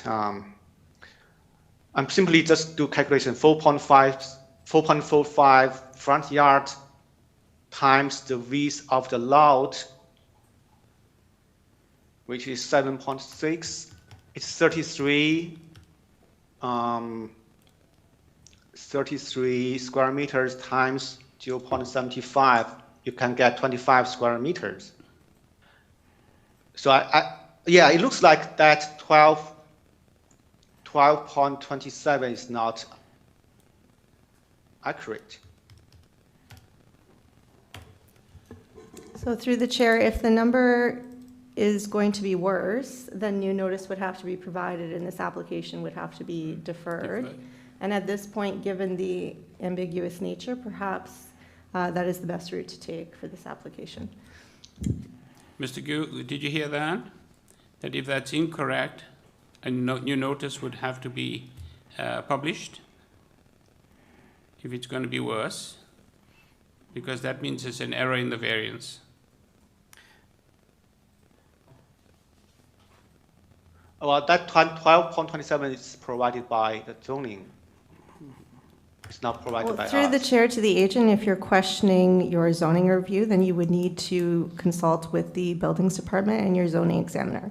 So again, these notices are sent about a month in advance, so you would have had to check your notice to ensure that this is the correct application that you're applying for. If you have questions, then again, perhaps it's best to defer so you can consult further with your zoning examiner. Can we focus on just the percentage Because No. what we look at is just percentage of the front yard of But if landscaping. the information is incorrect in the public notice, as Deputy Secretary Treasurer has indicated, it would have to be deferred so that corrections can be made and new notices be published and then come back. Well, only if it's worse, and the way If the it's math worse. is sounding, it's better. Like, so I don't actually necessarily agree, right? Because, you know, he's saying that 75% would be an even larger number.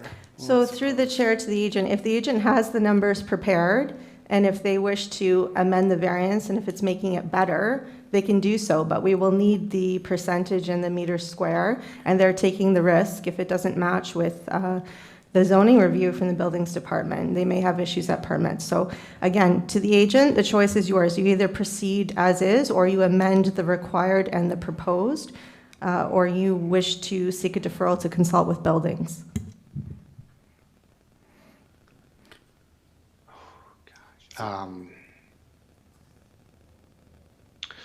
Give me a sec. Let me quickly do a double check for the front.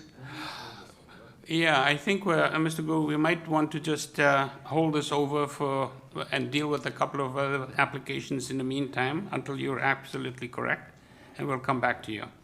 Okay, sounds good. Thank you. Okay, let's hold that one over.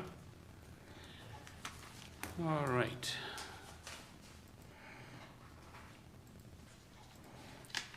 Moving on to item number 7. Okay, item number 7 is 141 Adelaide Street West.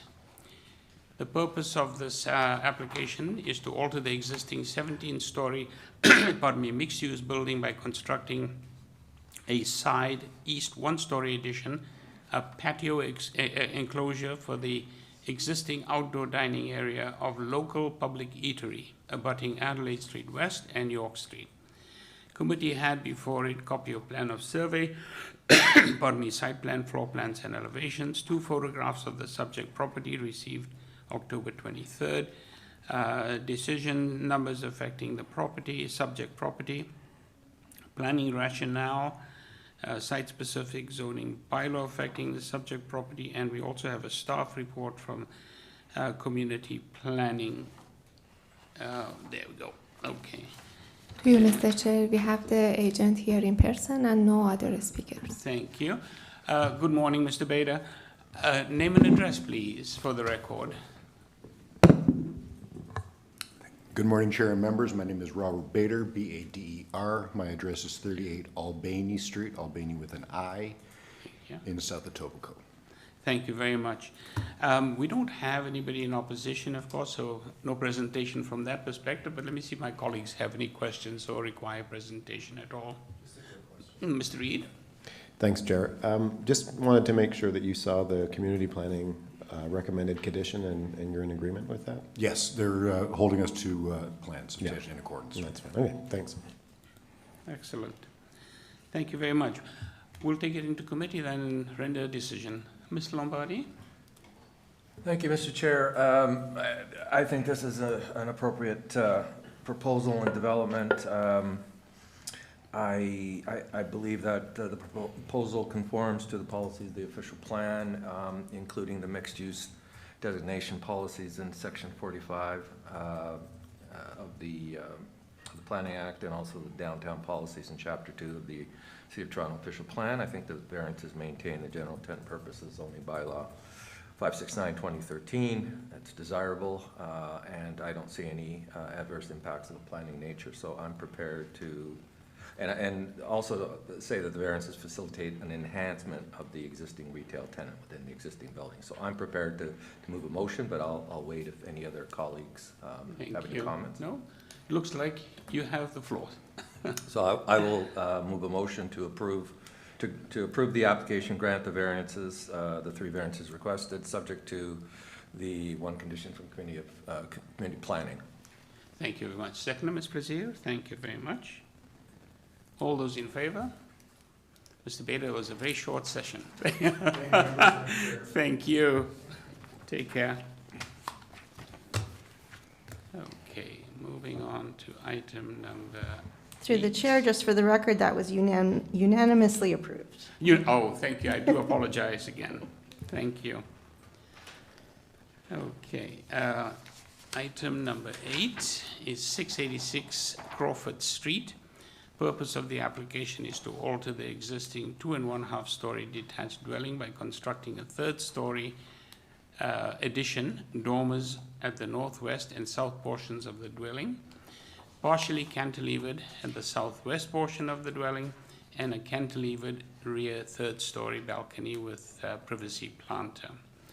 The committee had before it the following communication: copy of plan of survey, site plan, floor plans, and elevations, covering letter from the agent, and presentation materials from an agent. It looks like 2 different agents.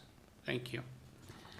Mr. Chair, we have the agent online and no other speakers. Wonderful. Thank you so much. Vanessa Fong, are you there? Hi, this is Vanessa Fong. Hi, good morning. Hi, morning. How are you? Very well, thank you. Thank you for being here. I see your application with, basically you've got 2 variances that both seem to be relatively minor, but let me just see if my colleagues have any questions for you or would like some presentation. If not, we'll take it into committee. Okay, no problem. Thank you. None? None? None? Okay.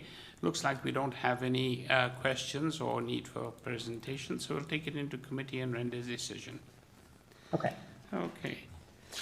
Who would like, oh, Mr. Reid, thank you very much. Thanks, Chair. I'm happy to bring this motion. I think this is a very tasteful proposal. I think they've added the density in a way that is really non-impactful on the neighbors, and rather than extending back, they've gone up at the sides where they're just against walls. So I think that the height variance is kind of large, but I think the way that it's being masked in this this existing application, I think is sensitive to the neighbors. So I have no concerns about approving these. I think these are minor variances and are desirable for the lot. So I'll move approval without condition. Thank you very much, Mr. Reid. Do we have a seconder? Ms. Blazier, thank you. We have a seconder. All those in favor? Thank you. You have unanimous approval. Thank you, Ms. Fong. Amazing. Thank you very much. Thank you. Bye-bye. Bye. And moving on to item number 9. Number 9 is 53 Wiley Avenue. 53 Wiley Avenue, the purpose of the application is to alter the existing 2-story detached dwelling by constructing a partial rear 1-story addition with deck and a rear cantilevered 2nd-story addition. Committee had before it the following pardon me, communication: copy of plan of survey, site plan, floor plans, and elevations, 5 photographs of trees on the subject property, and 5 form letters in support by owners occupants of 18, 26, 39, 51, and 55 Wiley Avenue. And number 9 is Jerome Ramsuk. Are you there? To you, Mr. Chair, we have the agent online and no other speakers. Thank you. Jerome Ramsuk, are you there? Hello, good morning. Yes, I am here. Hi, good morning. We don't have anybody in opposition, so we don't need a presentation from that perspective. Let me just see if anybody has any questions for you. Mr. Lombardi has a question for you. Thank you, Mr. Chair. Just very quick, one quick question. In the drawings that are, the site plan drawings and elevations that have been submitted by Arsenal Architect Inc., I don't see the proposed front elevation. Is that somewhere in the drawings? So front elevation, what we're doing actually is the proposed is just for the back, the rear of the house, doing the downstairs and then the upper bedroom. No, I understand. Usually you include everything, but that's fine. That's why I was just asking for clarification. Yep. That's it. Thank you. Okay. Any other questions, concerns? None? Okay. Mr. Ramsuk, we're going to take it into committee now and come forth with a decision for you. Great, thank you. Thank you. Anybody want to take this on? Okay, Mr. Ghosh? Sure. These are just a few small variances that that aren't really going to impact any adjacent properties in keeping with renovations we see to houses like this. So for those reasons, I believe it meets the 4 tests, and I would move to approve it. Thank you very much, Mr. Ghosh, for that. And Mr. Reed, second. Thank you. All those in favor? Thank you. You have a unanimous approval. Thank you. Great. Okay.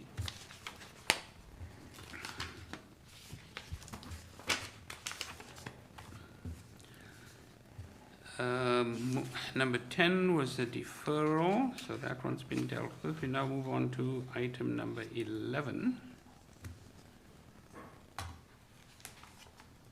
Item number 11. Okay, item number 11. You're faster than I am. Item number 11, 490 St. Clair Avenue West. Purpose of the application to alter the development standards as approved under site-specific zoning bylaw 648/2020 for a mixed-use building. Tower 1, 40 stories, Tower 2, 35 stories, and Tower 3, 37 stories, by reducing the residential bicycle parking requirements.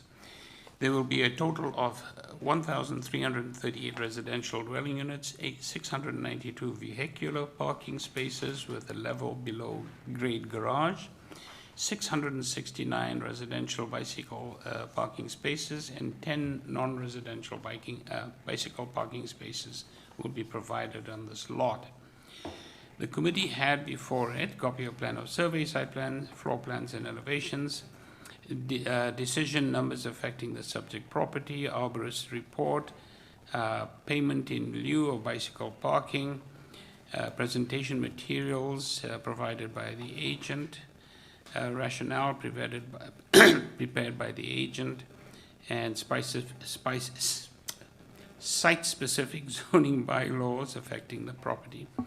We also have staff reports from community planning and transportation. We also have a staff report from the manager of transportation review. Okay.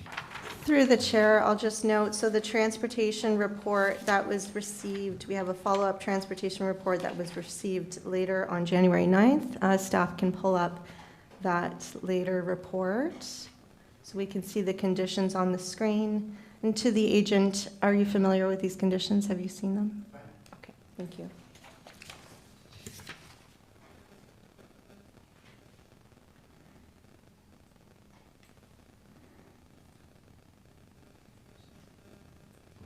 To you, Mr. Chair, we have the agent here in person and no other speakers. Thank you very much. Okay, Mr. Lawson. Oh, sorry, have I got that correct? No. Yeah, that's correct. That's correct. I've got so many numbers here, I'm looking at them. Mr. Lawson, I don't know if my colleagues require a presentation at all or not, but let's see if they do. If not, questions, and we'll take it from there. No questions, and you passed the exam. Thank you. Okay, thank you very much. I think it's a very straightforward application, and I think you're comfortable with the transportation conditions, so that's great. And both transportation and planning conditions, I believe there are two of them. And if I just may, so the conditions are quite similar. I don't know, they're basically mirror image conditions, so I would assume you would just take the planning, community planning conditions as 3? Or you can, okay, it wouldn't be just, yeah, whatever you find most efficient. As long as the sum of money is correct. Most important thing. Most important. Thank you very much. Okay, we'll take it into committee now and render a decision. Thank you so much. Okay, Mr. Ghosh? So I think the reason why none of us needed a presentation was between the sort of materials by the applicant, but also the planning and transportation reports. It's sort of clear what's going on here. And I'll also say that I'm quite in favor of having bicycle parking in buildings like this, but it does seem that the uptake is not quite at the levels that the city has mandated. So that's why this sort of cash in lieu program exists, and I think it's reasonable. And there's still going to be a reasonable amount of parking in the building regardless. So I think it's fairly straightforward, it's minor, it's appropriate. I would impose both the planning and the transportation conditions. They can each waive those conditions separately, but I think that's what makes me more comfortable. So I would move to approve it subject to the planning and transportation conditions. Thank you. You're seconding, Mr. Lombardi? Thank you very much. Okay, all those in favor? Thank you. You've got your approval, sir. Thank you. Thank you very much. Good way to start the day. Off to semester 2. Okay, moving on to item number... Through the chair, we may want to circle back now to item Mr. 6, because there were also speakers that were waiting for a decision. Okay. So going back to item number 6. I'll just try and finish that one. So apologies. Thank you. Okay, Mr. Gu, are you there? Hello? Yes, Hi. I'm here. Yes, What's the news? Yeah, thank you. So the numbers are correct. So if you go to the variance,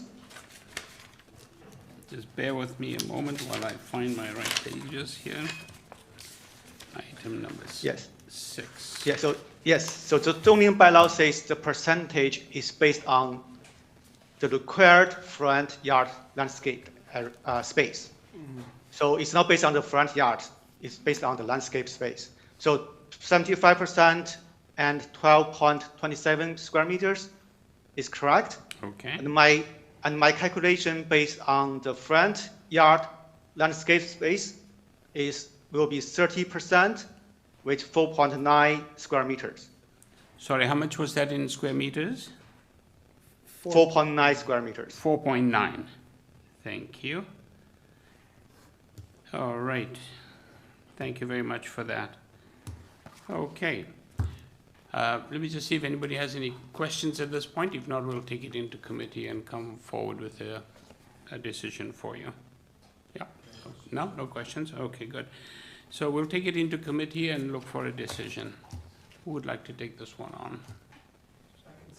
Okay, Mr. Reed. I appreciate the input of all the neighbors. I think they put a lot of thought into their comments and obviously spent time reviewing the plans. I do believe the variances are small, and I think putting the addition in the front is actually is a less impactful approach rather than putting it in the back. And I think it kind of balances out the front yard setback. There are many other houses on that street that do come out, so I'm not so concerned about that. And the majority of the other variances that are being requested are reflection of existing conditions, I think, and I don't think that allowing these will have a net negative impact on the street or the neighboring properties. I did have massive concerns, as I think we all did, with the front yard landscaped open space, but I think I can be I take some comfort in the fact that this is improved and in a meaningful enough way, I think, for me to support it. So I don't know if anyone wants to add anything. No? No. Okay. So I'm happy to move approval then. If I may just add a comment Yeah, rather sure. than, and I'll be, thank you for that. I think one of the things that I mentioned to my colleague earlier is that This particular alteration to the house is not too dissimilar to somebody saying, I'd like to turn my front porch into a habitable space, except this is going up one. So we see a lot of that in the city as well. And I'm glad that we've got at least some consolation from the front driveway. So that's great. Thank you very much, Mr. Edens. Apologies for interrupting. No apologies. Thanks, Thank Chair. you. So I'll move approval of the application as amended. That's with variance 9 being improved, and also with the condition that the driveway be constructed with permeable pavers. Wonderful. Through the Thank chair, you. there's also urban forestry. And urban forestry Urban condition forestry. 1, yes, thank you. Thank you. Mr. Chair, Second? just Mhm. for everyone's information and clarity, can we just read variance number 9 as amended, so that everyone's on the same, So we're on the same page? Variance number 9, as amended, Yep. if I'm correct, would read that the minimum of 75% of the required front landscape open space must be in the form of soft landscaping. In this case, it would be 30%, 4.9 meters squared of the required front yard landscape open space will be in the form of soft landscaping. And then, of course, the additional condition would be the permeable pavers for the driveway. And I'm prepared to second that. Perfect. motion. Thank you so much, Mr. Lombardi. Wonderful. Thank you. All those in favor of the amended application? You have a unanimous approval. Thank you, Mr. Go. Thank you so much. Okay, take care. All right, moving on to item number 12. Okay. Item number 12 is 522 Mount Pleasant Road. Pardon me. The purpose of the application is to alter the existing 3-story commercial building by constructing a front entrance, accessible ramp, a complete 4th-story addition with a side south courtyard and a staircase enclosure on the rooftop level. This building will contain medical office and personal service shop uses. There will be 2 accessible parking spaces and 1 standard parking space provided on this site, or on site. The committee had before it the following communication: copy of plan of survey, site plan, floor plans, and elevations, covering letter from the agent, arborist report. We also have presentation materials from the agent, a shadow study prepared by the agent, and a tree protection plan provided on November the 5th. Thank you. To you, Mr. Chair, we have the agent here in person and no other speakers. Thank you. Mr. Van Groel, are you there? Oh, there you are. Sorry to have interrupted you earlier.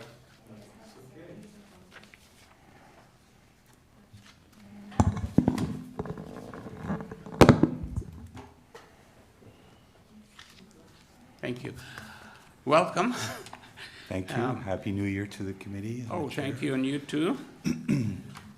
Hopefully it'll become better as life goes on. We can only hope. We can only hope, and that's the positive thing always, is hope. I don't believe we don't have anybody listed in opposition. Through you, Mr. Chair, we did have somebody that had emailed us that did want to speak in concern. However, they are not appearing online, and we've emailed them as well, and we're unable to reach them. I do understand that they were in concern. Let me just clarify their name.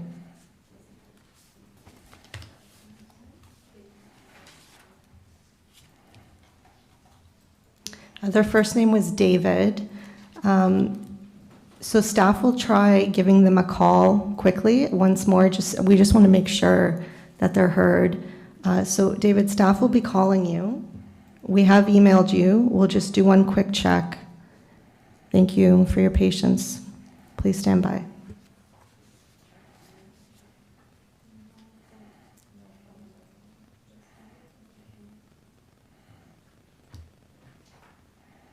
Through the chair, for the record, David has not provided their phone number to us, so we only have their email, and we have emailed and we are unable to reach them. Perfect, thank you. So we'll move on. Mr. Van Grove, I don't know if we need a presentation because we don't have it in opposition, but perhaps my colleagues would like a presentation or they may have questions for you. None? Oh, you got an easy exam as well. I do have my client here as well, but if there are no questions, there are no questions. There are no questions. Thank you.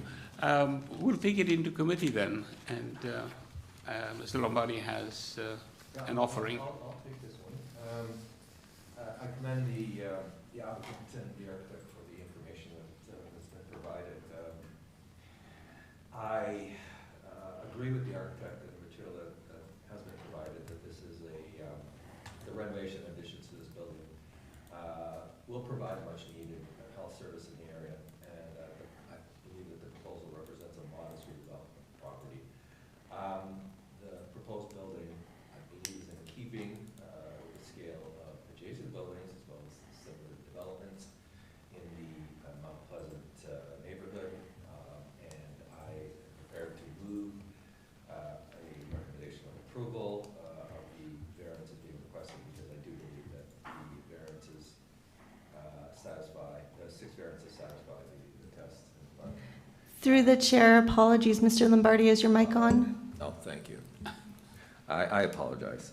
I'll say that very quickly one more time. As I said, I agree with the architect that the renovations and additions that are proposed will accommodate a well-needed, much-needed health service in the area, and that the proposal represents modest redevelopment of the subject property, and it reflects what's existing in the immediate neighborhood, and I would move a motion subject to my colleagues' comments requesting approval of the variances and because they satisfy the 4 tests. Sorry Thank you, Mr. Ghosh. So I'll second it, but I also just would like to make the comment that it's always nice to see an improvement to make a building more accessible. It's part of redevelopment, so I think that's a big positive, as I second it. Thank you. Thank you, Mr. Lombardi. Thank you, Mr. Ghosh. So we have a motion on the floor, seconded as well.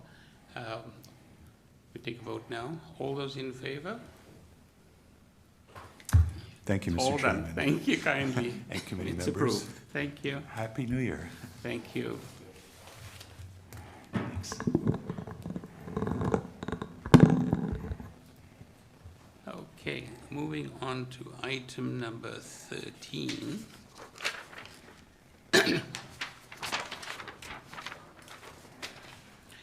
Item number 13 is 89 ARDWOLD Gate. Purpose of the application is to construct a new 3-story detached dwelling with a front covered porch, a 2-car internal garage, a rear 2nd-story covered terrace, and a 3rd-story uncovered terrace. The committee had before it the following communication: copy of plan of survey, site plan, floor plans, and elevations, covering letter from the agent, arborist report, email correspondence with the City and Region Conservation Authority.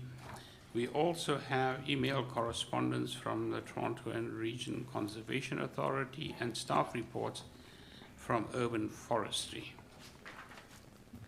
And To you, Mr. Chair, we have the agent online and 1 registered speaker in interest. in interest, thank you. Mr. Zito, are you there?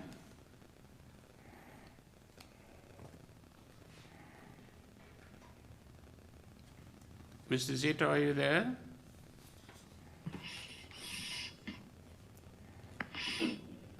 Hello. Hi, good afternoon, or good morning still. Mr. Zito, could we get your name and address, please? Oh, I think we've lost him again.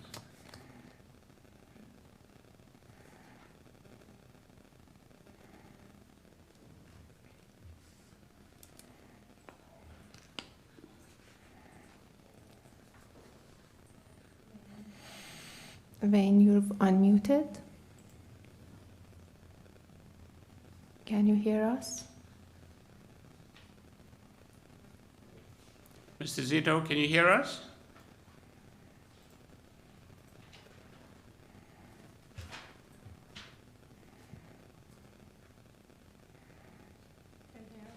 You've unmuted, yes. He is here and unmuted. Mr. Zito, you've been unmuted.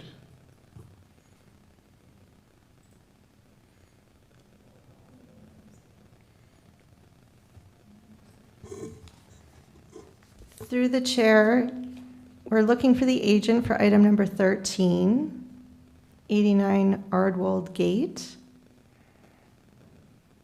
We have the listed agent as Ken Zito. Your number's been unmuted.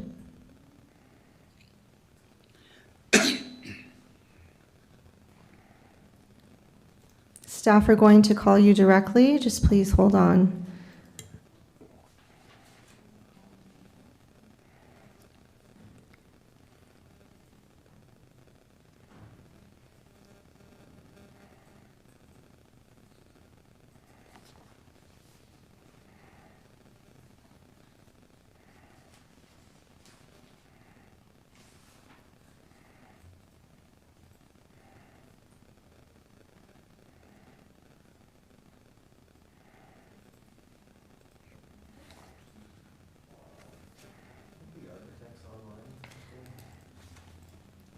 Through the chair, it appears we may have a different number. We'll try phoning the secondary number.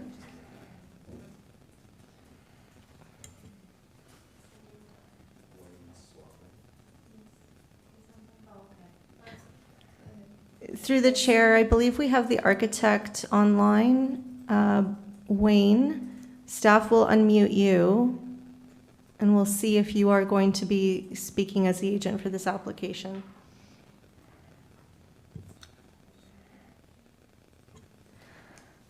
Wayne, are you there? You are unmuted.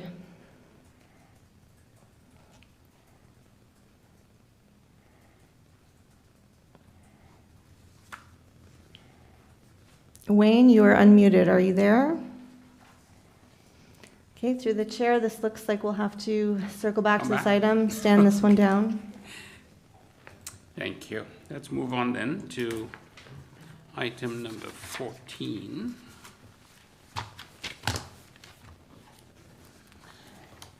Okay, item number 14. Item number 14 is 50 BRAEMORE Gardens. Purpose of the application is to alter the existing two-story detached dwelling by replacing the rear second-story rooftop deck with a complete second-story addition above the rear one-story portion of the dwelling. Also to construct a new rear ground floor deck with stairs. The committee had before it the following communication: copy of survey, site plan, floor plans and elevations, 7 photographs of trees on the property, covering letter from the agent, arborist report, tree protection plan as well. Okay, and this one we have a speaker. To you, Mr. Chair, we have the agent online and no other speakers. Thank you. This is Catherine Harrison. Are you there? Here. Good morning, Mr. Chair and committee members. Hi, good morning. Bear with me a second. We don't have anybody in opposition, but let me just see if my colleagues have any questions or require any presentation. Oh, I don't see any. I think this is a fairly straightforward application. You have 3 variances. They all, to me at least, they all look fairly reasonable requests. So we'll take it into committee and render a decision for you. Thank you. Thank you. Welcome. Okay. Ms. Blizier, go ahead. I would move this one straight into a motion. I think that all 3 of the variances are quite minor. I think it's a very tasteful, small addition at the back of the house, no major impacts. So I would put forward a motion to approve the 3 variances without condition. Thank you very much. Do we have a seconder? Mr. Reid, thank you. All those in favor? Thank you. Ms. Harrison, you have your approval. Thank you. Thank you very much. Have a great day. Welcome. Bye-bye. And moving on to item 15 is for the afternoon. Item number 16 is also the afternoon. So it'll be item number 17.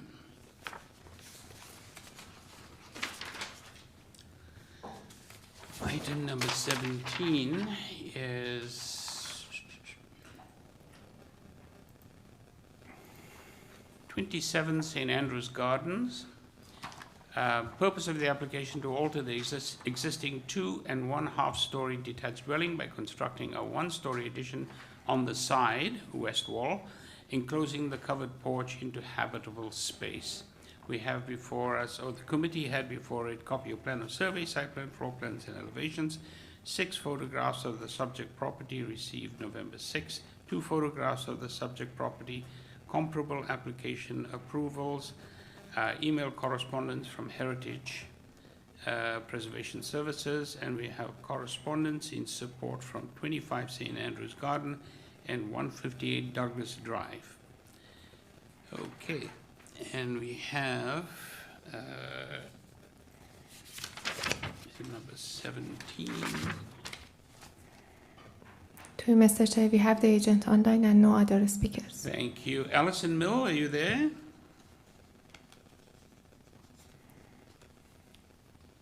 Alison, you've unmuted. Hello there, I am here. Hi, good afternoon, good morning. I think it's still, yep, Still morning. Checking, still morning. Thank you very much for this. This is a very straightforward application. We have a single variance, and it is very minor from my perspective. So we don't, let me just see if my colleagues have any questions, concerns. None. We'll take it straight into committee and render decision. Okay. Thank you. Okay, who would like to run with this one? Mr. Reed? Thanks, you. Chair. Yeah, this is about as simple as it gets. This is a very small area that's being enclosed, and thanks for the package was helpful, especially with the photos that you provided. So there's only the one FSI variance that's there, and there's no impact from that. I think this is a desirable application, so I'll move approval without condition. Thank you, Mr. Reed. Seconder, Mr. Lombardi, thank you very much. All those in favor? Thank you. You have your approval. Thank you very much. You're welcome, Ms. Miller. Okay, moving on to item number 18.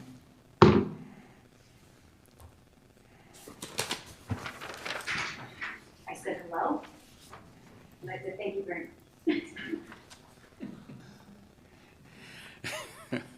Okay, item number 18 is 103 Kenilworth Avenue. The purpose of the application is to alter the existing 2-story detached dwelling by constructing 1- and 2-story front additions, a rear 2-story addition, a covered front porch with stairs, a partially covered front 2nd-story balcony, and a rear ground floor deck with stairs. The committee had before it the following communication: copy of plan of survey, site plan, floor plans, and elevations, revised site plan, floor plans, and elevations, 5 photographs of the subject property, email correspondence from the agent, presentation materials from the agent, a staff report from community planning, and 11 form letters in support from 89, 96, 97, 98, 100, 101, 102, 104, 105, 106 Kenilworth Avenue, and 94 Waverley Road. Okay.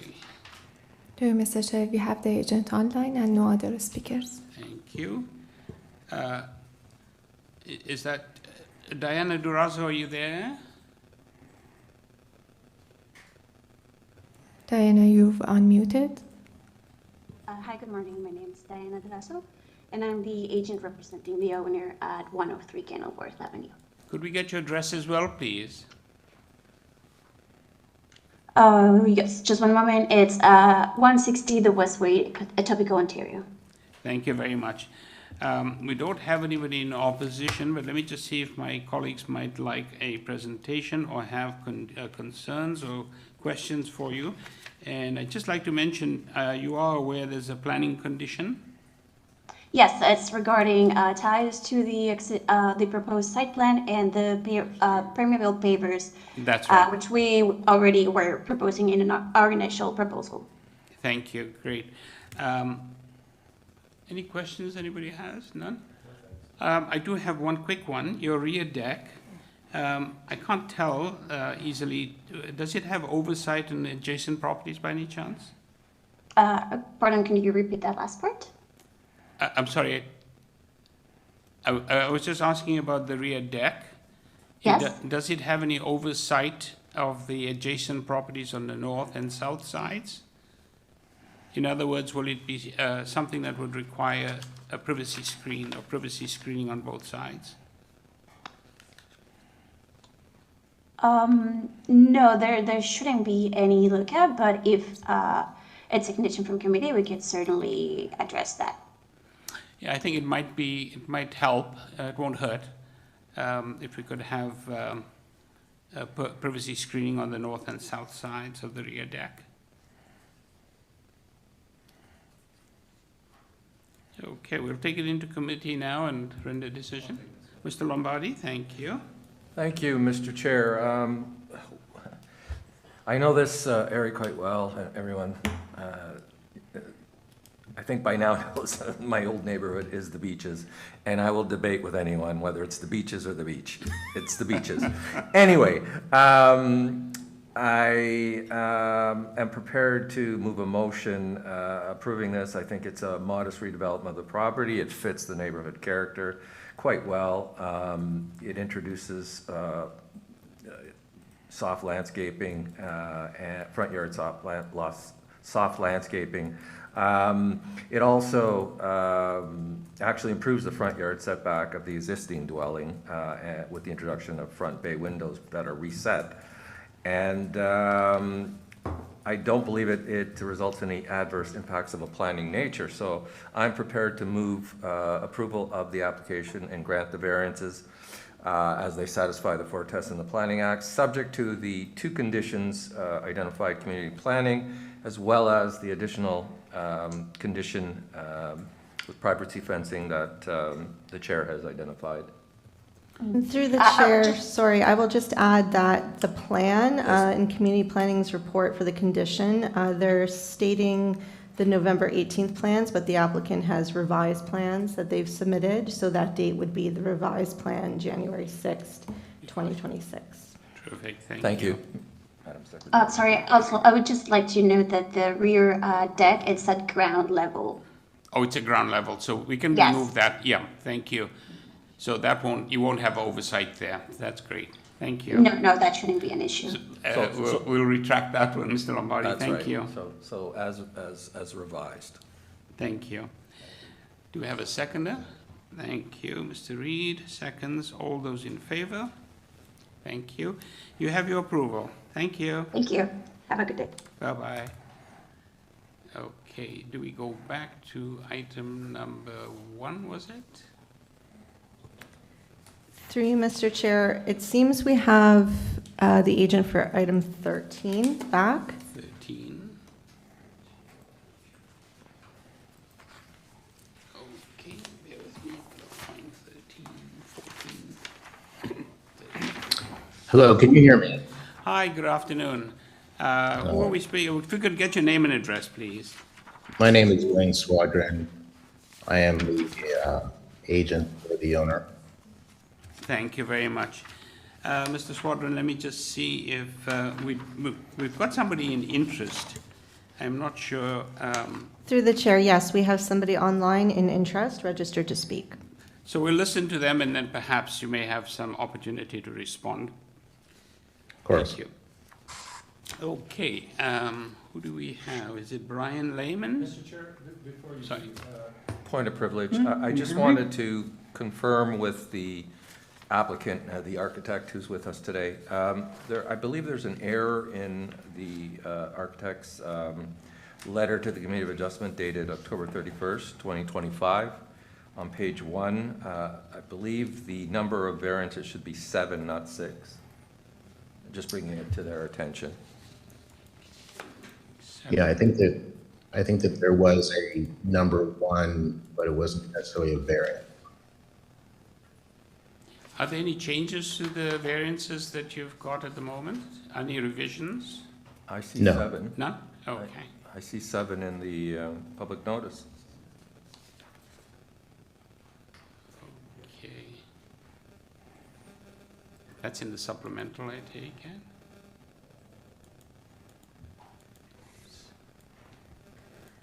Through the chair to the agent, staff has your public notice on the screen.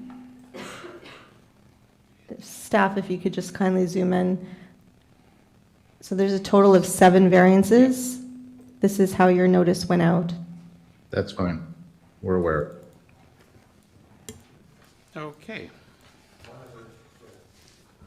If I may, Chair, Yes, please, just please. on another kind of housekeeping matter. In the purpose of the application, it says you're proposing a two-car integral garage, but the plans seem to show 3. Should that be revised? Look at the plan.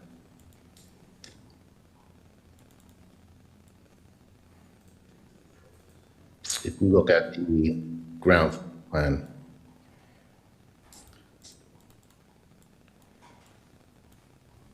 it's showing, yes. Yes, So that should be revised. yes. Okay, thanks. Although I don't think that's a variant.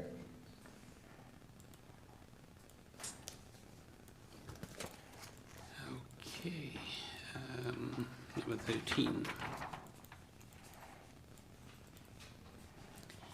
All right, we're ready to go.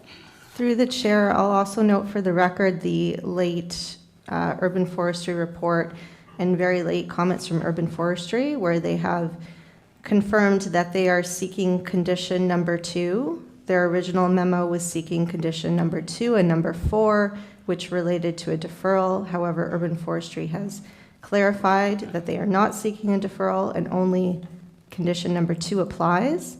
However, they have also indicated that their advisory comments in their advisory memo and your supplemental package do still apply, and that is with respect to the driveway redesign.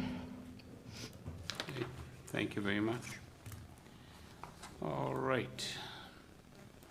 Moving on to the purpose of the application is to construct a new 3-story detached dwelling with a front covered porch, a 2-car integral garage, a rear 2nd-story covered terrace, and a 3rd-story uncovered terrace.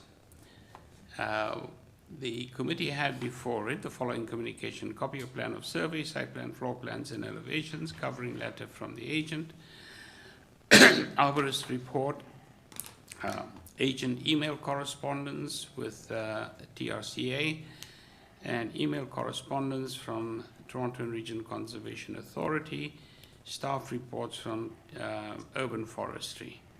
And I think that's all. 13. And we don't have anybody in, oh, there is one person.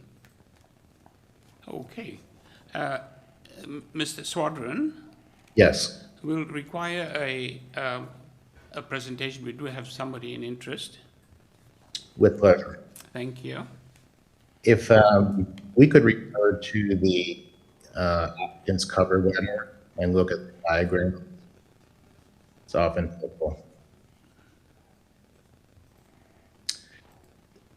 So, as you mentioned, this application is requesting the removal of existing single-family dwelling and replacement of a new single-family dwelling. I'd like to point out 3 significant aspects of the property. One is it's a very large property. It is in excess of 3/4 of an acre. It has a highly regular property configuration. In fact, 9 distinct property lines. It also has backs onto the northern ravine. So we have a number of variances which in large part are a result of these three features. The first one is the building depth, whereas we're seeking 18 and a half meters. I can't see it, it's so small, but just refer to my own. So 18.5 meters of building depth, whereas 17 permitted. I will point out the existing house on the property has a building length of 19.2 meters, so in fact improving that condition. And it's consistent with what is normally seen within this neighborhood. If we go to the next variant, Appendix B, this refers to FSI, and because of the location of the ravine and the long-term stable top bank line, the calculation of FSI is limited to the area above the long-term stable top bank and does not include the significant area of the plot beyond that line. If it were to include that area, we would be at 0.27 as FSI, whereas 0.35 is allowed. As it is at 0.694, the what we have researched and found is that that level of FSI is commonly seen within the neighborhood and approved within homes that map onto the ravine in this immediate neighborhood. Appendix C. We can look at the next page. This relates to the platforms on the second and third level.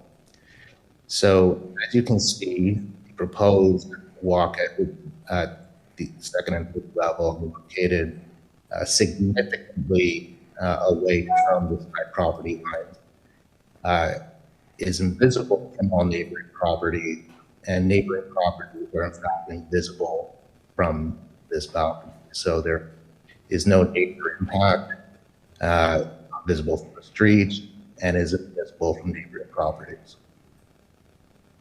On Appendix E, we're looking at the garage entry. So as you can see, the garage entry is clearly in a side property line. However, based on the zoning department's interpretation of this particular phase of the building, they are referring to it as part of the front phase, and as a result, they're identifying this as a variance. However, garages themselves are invisible in the public domain and will have not only impact visibility from the public realm. The next appendix E. So this is referring to the determinate building height. So 8.5 meters permitted. You see the dimension lines on the side. The main eave and main wall in height. This is the rear facade, also invisible from the street. The main building piece is clearly well lower than the allowed 8.5. However, as the cumulative width of the dormer, the third floor. Mr. Swadron, yeah, sorry to interrupt, but I wonder if you could just start wrapping up. You're almost out of time. I think I'm almost done. But, okay, thank you. So this indicates that the impact of the building height is, as identified, will have no impact on neighbors and is invisible from the street. Thank you very much. Okay. Thank you. We'll move on to the person in interest. Can communicate. Is it Brian Levman? Yes, Brian Levman. I'm the owner of the property next door, 89 ARDWOLD Gate. Hi, good afternoon. Good morning, Mr. Levman. Thank you very much. It's actually afternoon now. Good afternoon. Oh, it's afternoon already. Yes, you're right. Thank you. You're noted as being a person in interest. Do you have any specific questions and concerns that you'd like to raise and have Mr. Swadron answer? Well, my basic concern is the poplar, is the tree, the sycamore tree next door. If the committee could turn to the sign posting photo, that'll give you a good idea of what we have here. It's the nicest tree on the street. It's about 100 feet tall. It's probably about 100 years old because it has a diameter of approximately 4 feet. It's on the PLN-CA signposting photo, 89 ARDWOLD Gate. The forestry report strangely lists it as in fair condition, but it's actually in very good condition.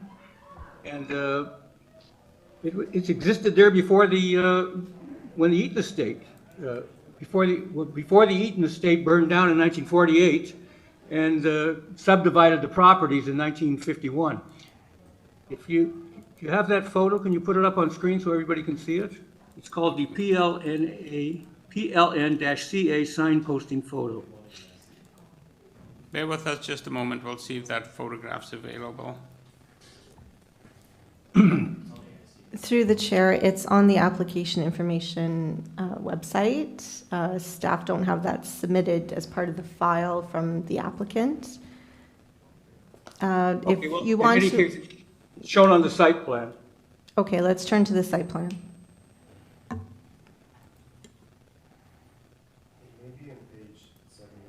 If you see me, right now, it's right in front of the front door, I think.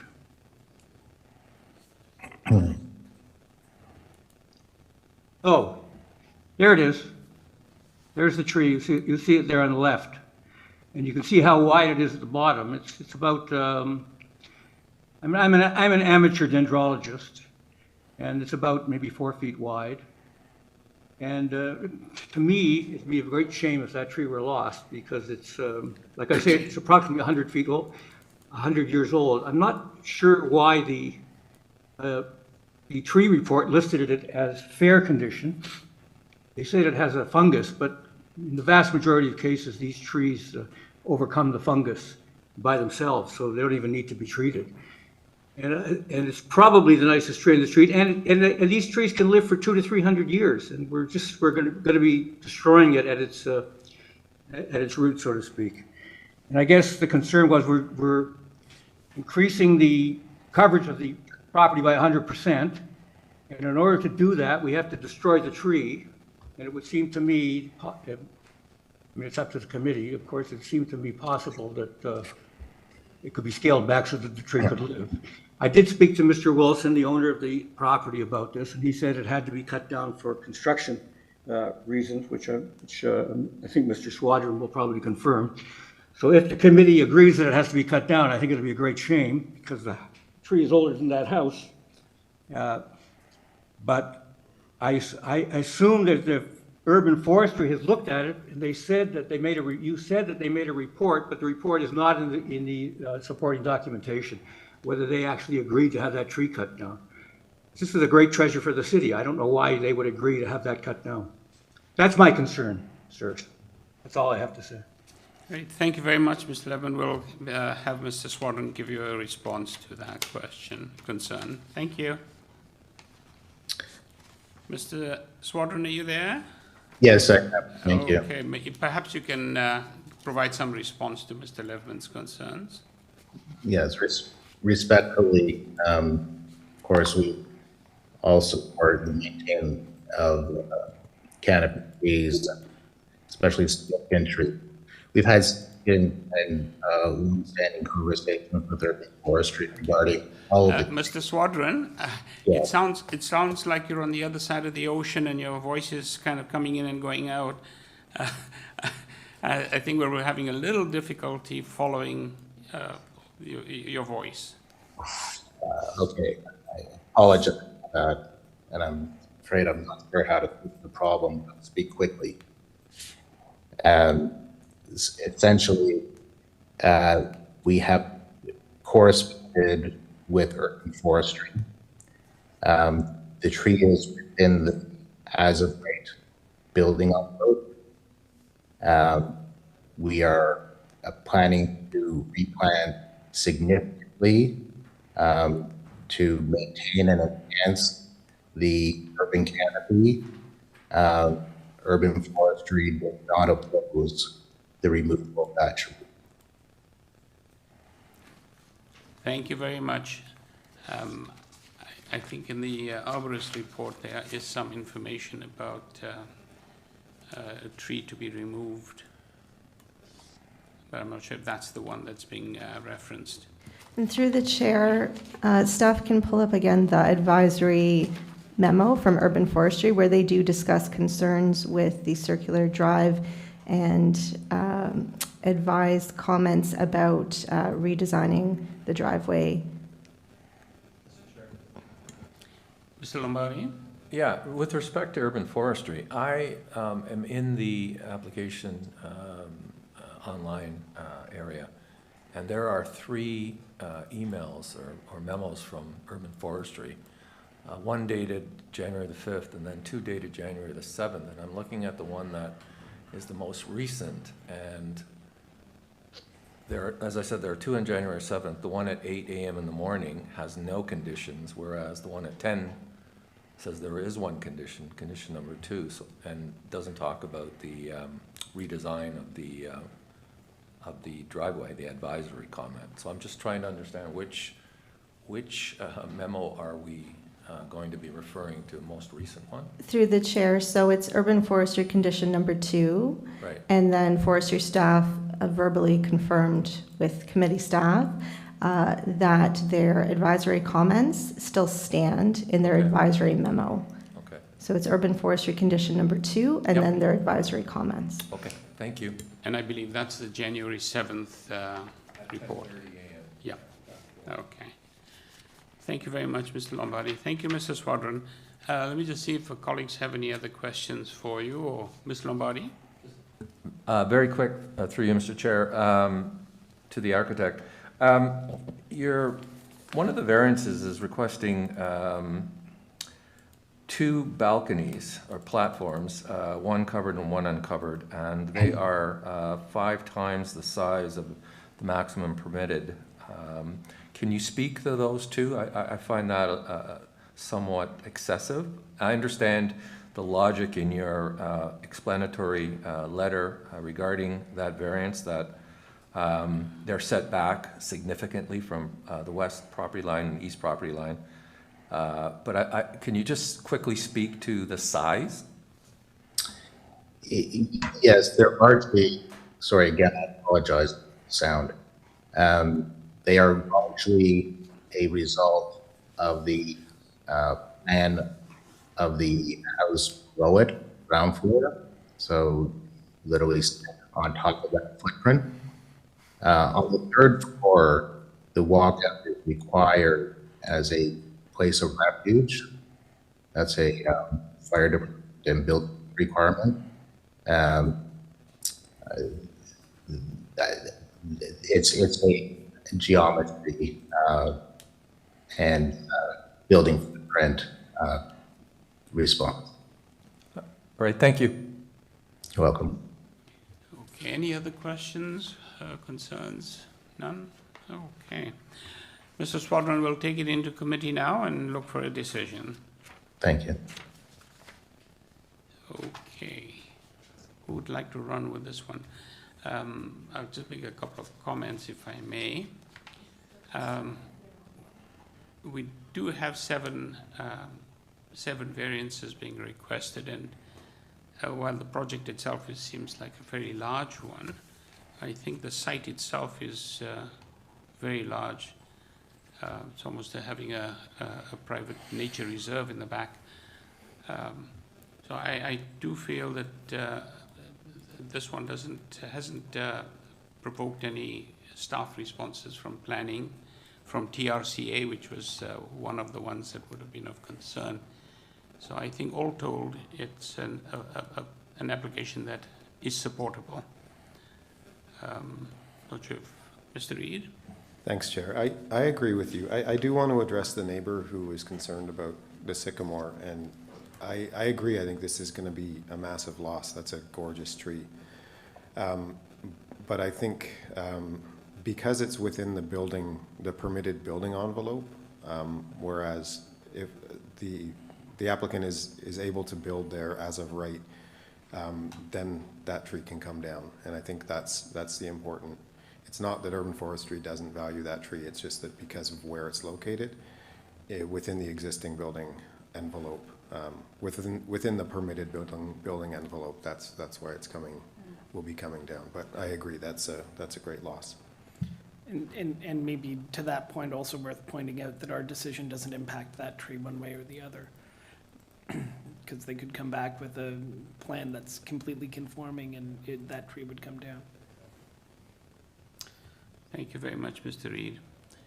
Any others, Ms. Brazier? No? Would like to run with this one? I just don't want to visit. I think what you said, Chair, was accurate. I think that this is a big site, and this has been designed pretty sensitively, I think, to its neighbors and to the street. And I do take the fact that those 3 garage doors are, even though the building or zoning examiner considers that the front wall, they are hidden and not visible from the street. I think that's a positive element of this proposal. So for the reasons you stated and what I just said, I will move approval of the application. That's with an amended purpose and with the urban forestry condition number 2. Thank you very much. Do we have a second now? Sure. Mr. Ghosh, thank you very much. All those in favor of the amended one? Thank you very much. You've got your approval, Mr. Swadron. Thank you. Thank you. And through the chair, that's unanimously approved with condition as amended. As amended. As amended, yes. Okay, Thank you. through you, Mr. Chair, we can circle back to item number 1. I have been advised that the agent is enduring a family emergency at this time, and they are indicating that they would be seeking a deferral. There is an interested speaker that has been patiently waiting online, so we apologize for that. But we can speak to them briefly about the deferral request from the agent. Unfortunately, the agent is not able to attend due to an emergency. Thank you. Okay, so the person in interest is Jonah Davids. Yes, hi, hello. I don't need, if it's deferred, I don't need to speak to it right now. Okay, thank you very much. And you did hear that the applicant, the agent, had an emergency and therefore was going to be asking for a deferral. Are you okay with a deferral? Yes, yes. Thank you very much. All right. We need to have a motion on this one. Would somebody like to move a motion to defer? Thank you very much, Ms. Brazier. Let me just find my sheet. Item number 1. Okay, and do we have a seconder? Thank you, Mr. Lombardi. And all those in favor? Thank you. It's been deferred. Thank you. All right. Is that it for the morning, or do we have... what about Mr. Nanavati? We did. Oh, that's right, we did. Sorry, I scratched it out. Thank you. Okay, so we're adjourning now at 12:23. Be back at 2 p.m. Yes, through you, Mr. Chair, we will commence the afternoon session of the agenda at 2 p.m. Thank you. Thank you. Everyone.